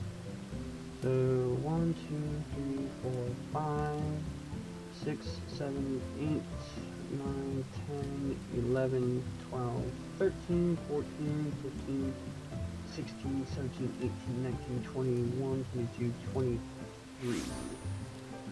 Alright, so if we did 23 quests next time, provided we have time and everything, that would get us through the rest of patch 2.3 and all of 2.4.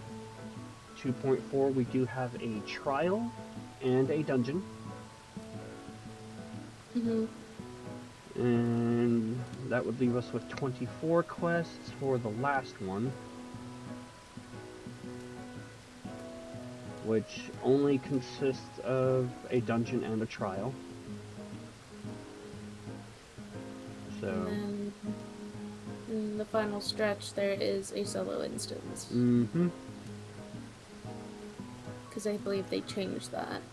Yeah. Which that's another one I've never done the solo instance for. I don't think I ever did that either, because I pretty much, when I was helping Chrome on an ult, I helped him through a base ARR, and then I skipped because I'm like, I can't keep up. I'm gonna get myself burned out. Yeah. I know. I mean, if possible, what I would like to try and do is really try and get these patches knocked out. Because before we start Heavensward, I am going to do streams covering the job quests. So, and I remember you said you probably didn't really care much for doing that one. You might do color commentary, but that's about it. So that would definitely give you some days to just kind of chill. Because I definitely would like to do this before we start Heavensward, just covering the ARR jobs. Yes, understandable. And at the way we're breaking this up, there's not going to be an opportunity for me to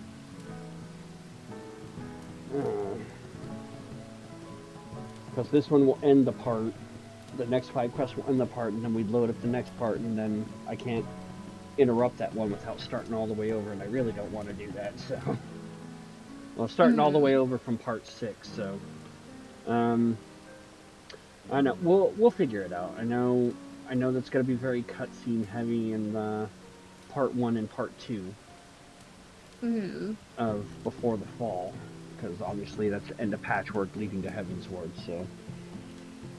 But we'll figure it out. Anyway, thank you guys for sticking around watching. It was nice to be back. Yes.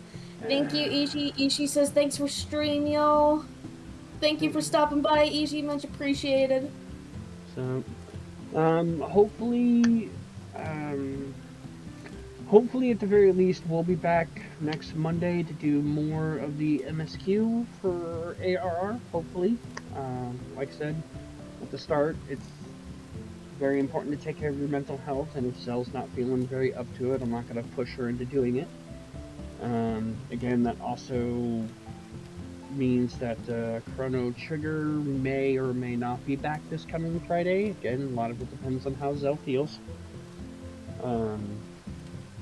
I don't really know what I've got going on my end yet for streams, for stuff that I want to do. I do, my Twitch anniversary stream is coming up at the end of the month, so I'm going to try and do something for that, guaranteed.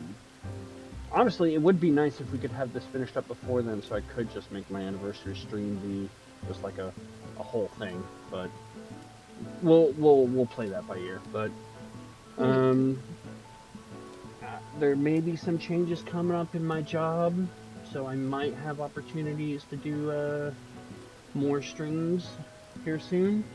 So I definitely want to get back to the Persona threesome, try and get that wrapped up. We're getting so close to the end. So outside of that, I got nothing really going on my end. What about you?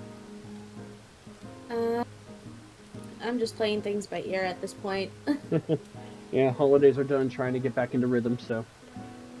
Alright. Yep. So Alrighty, then, thank you guys so much.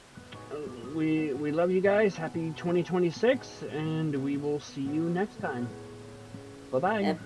Bye.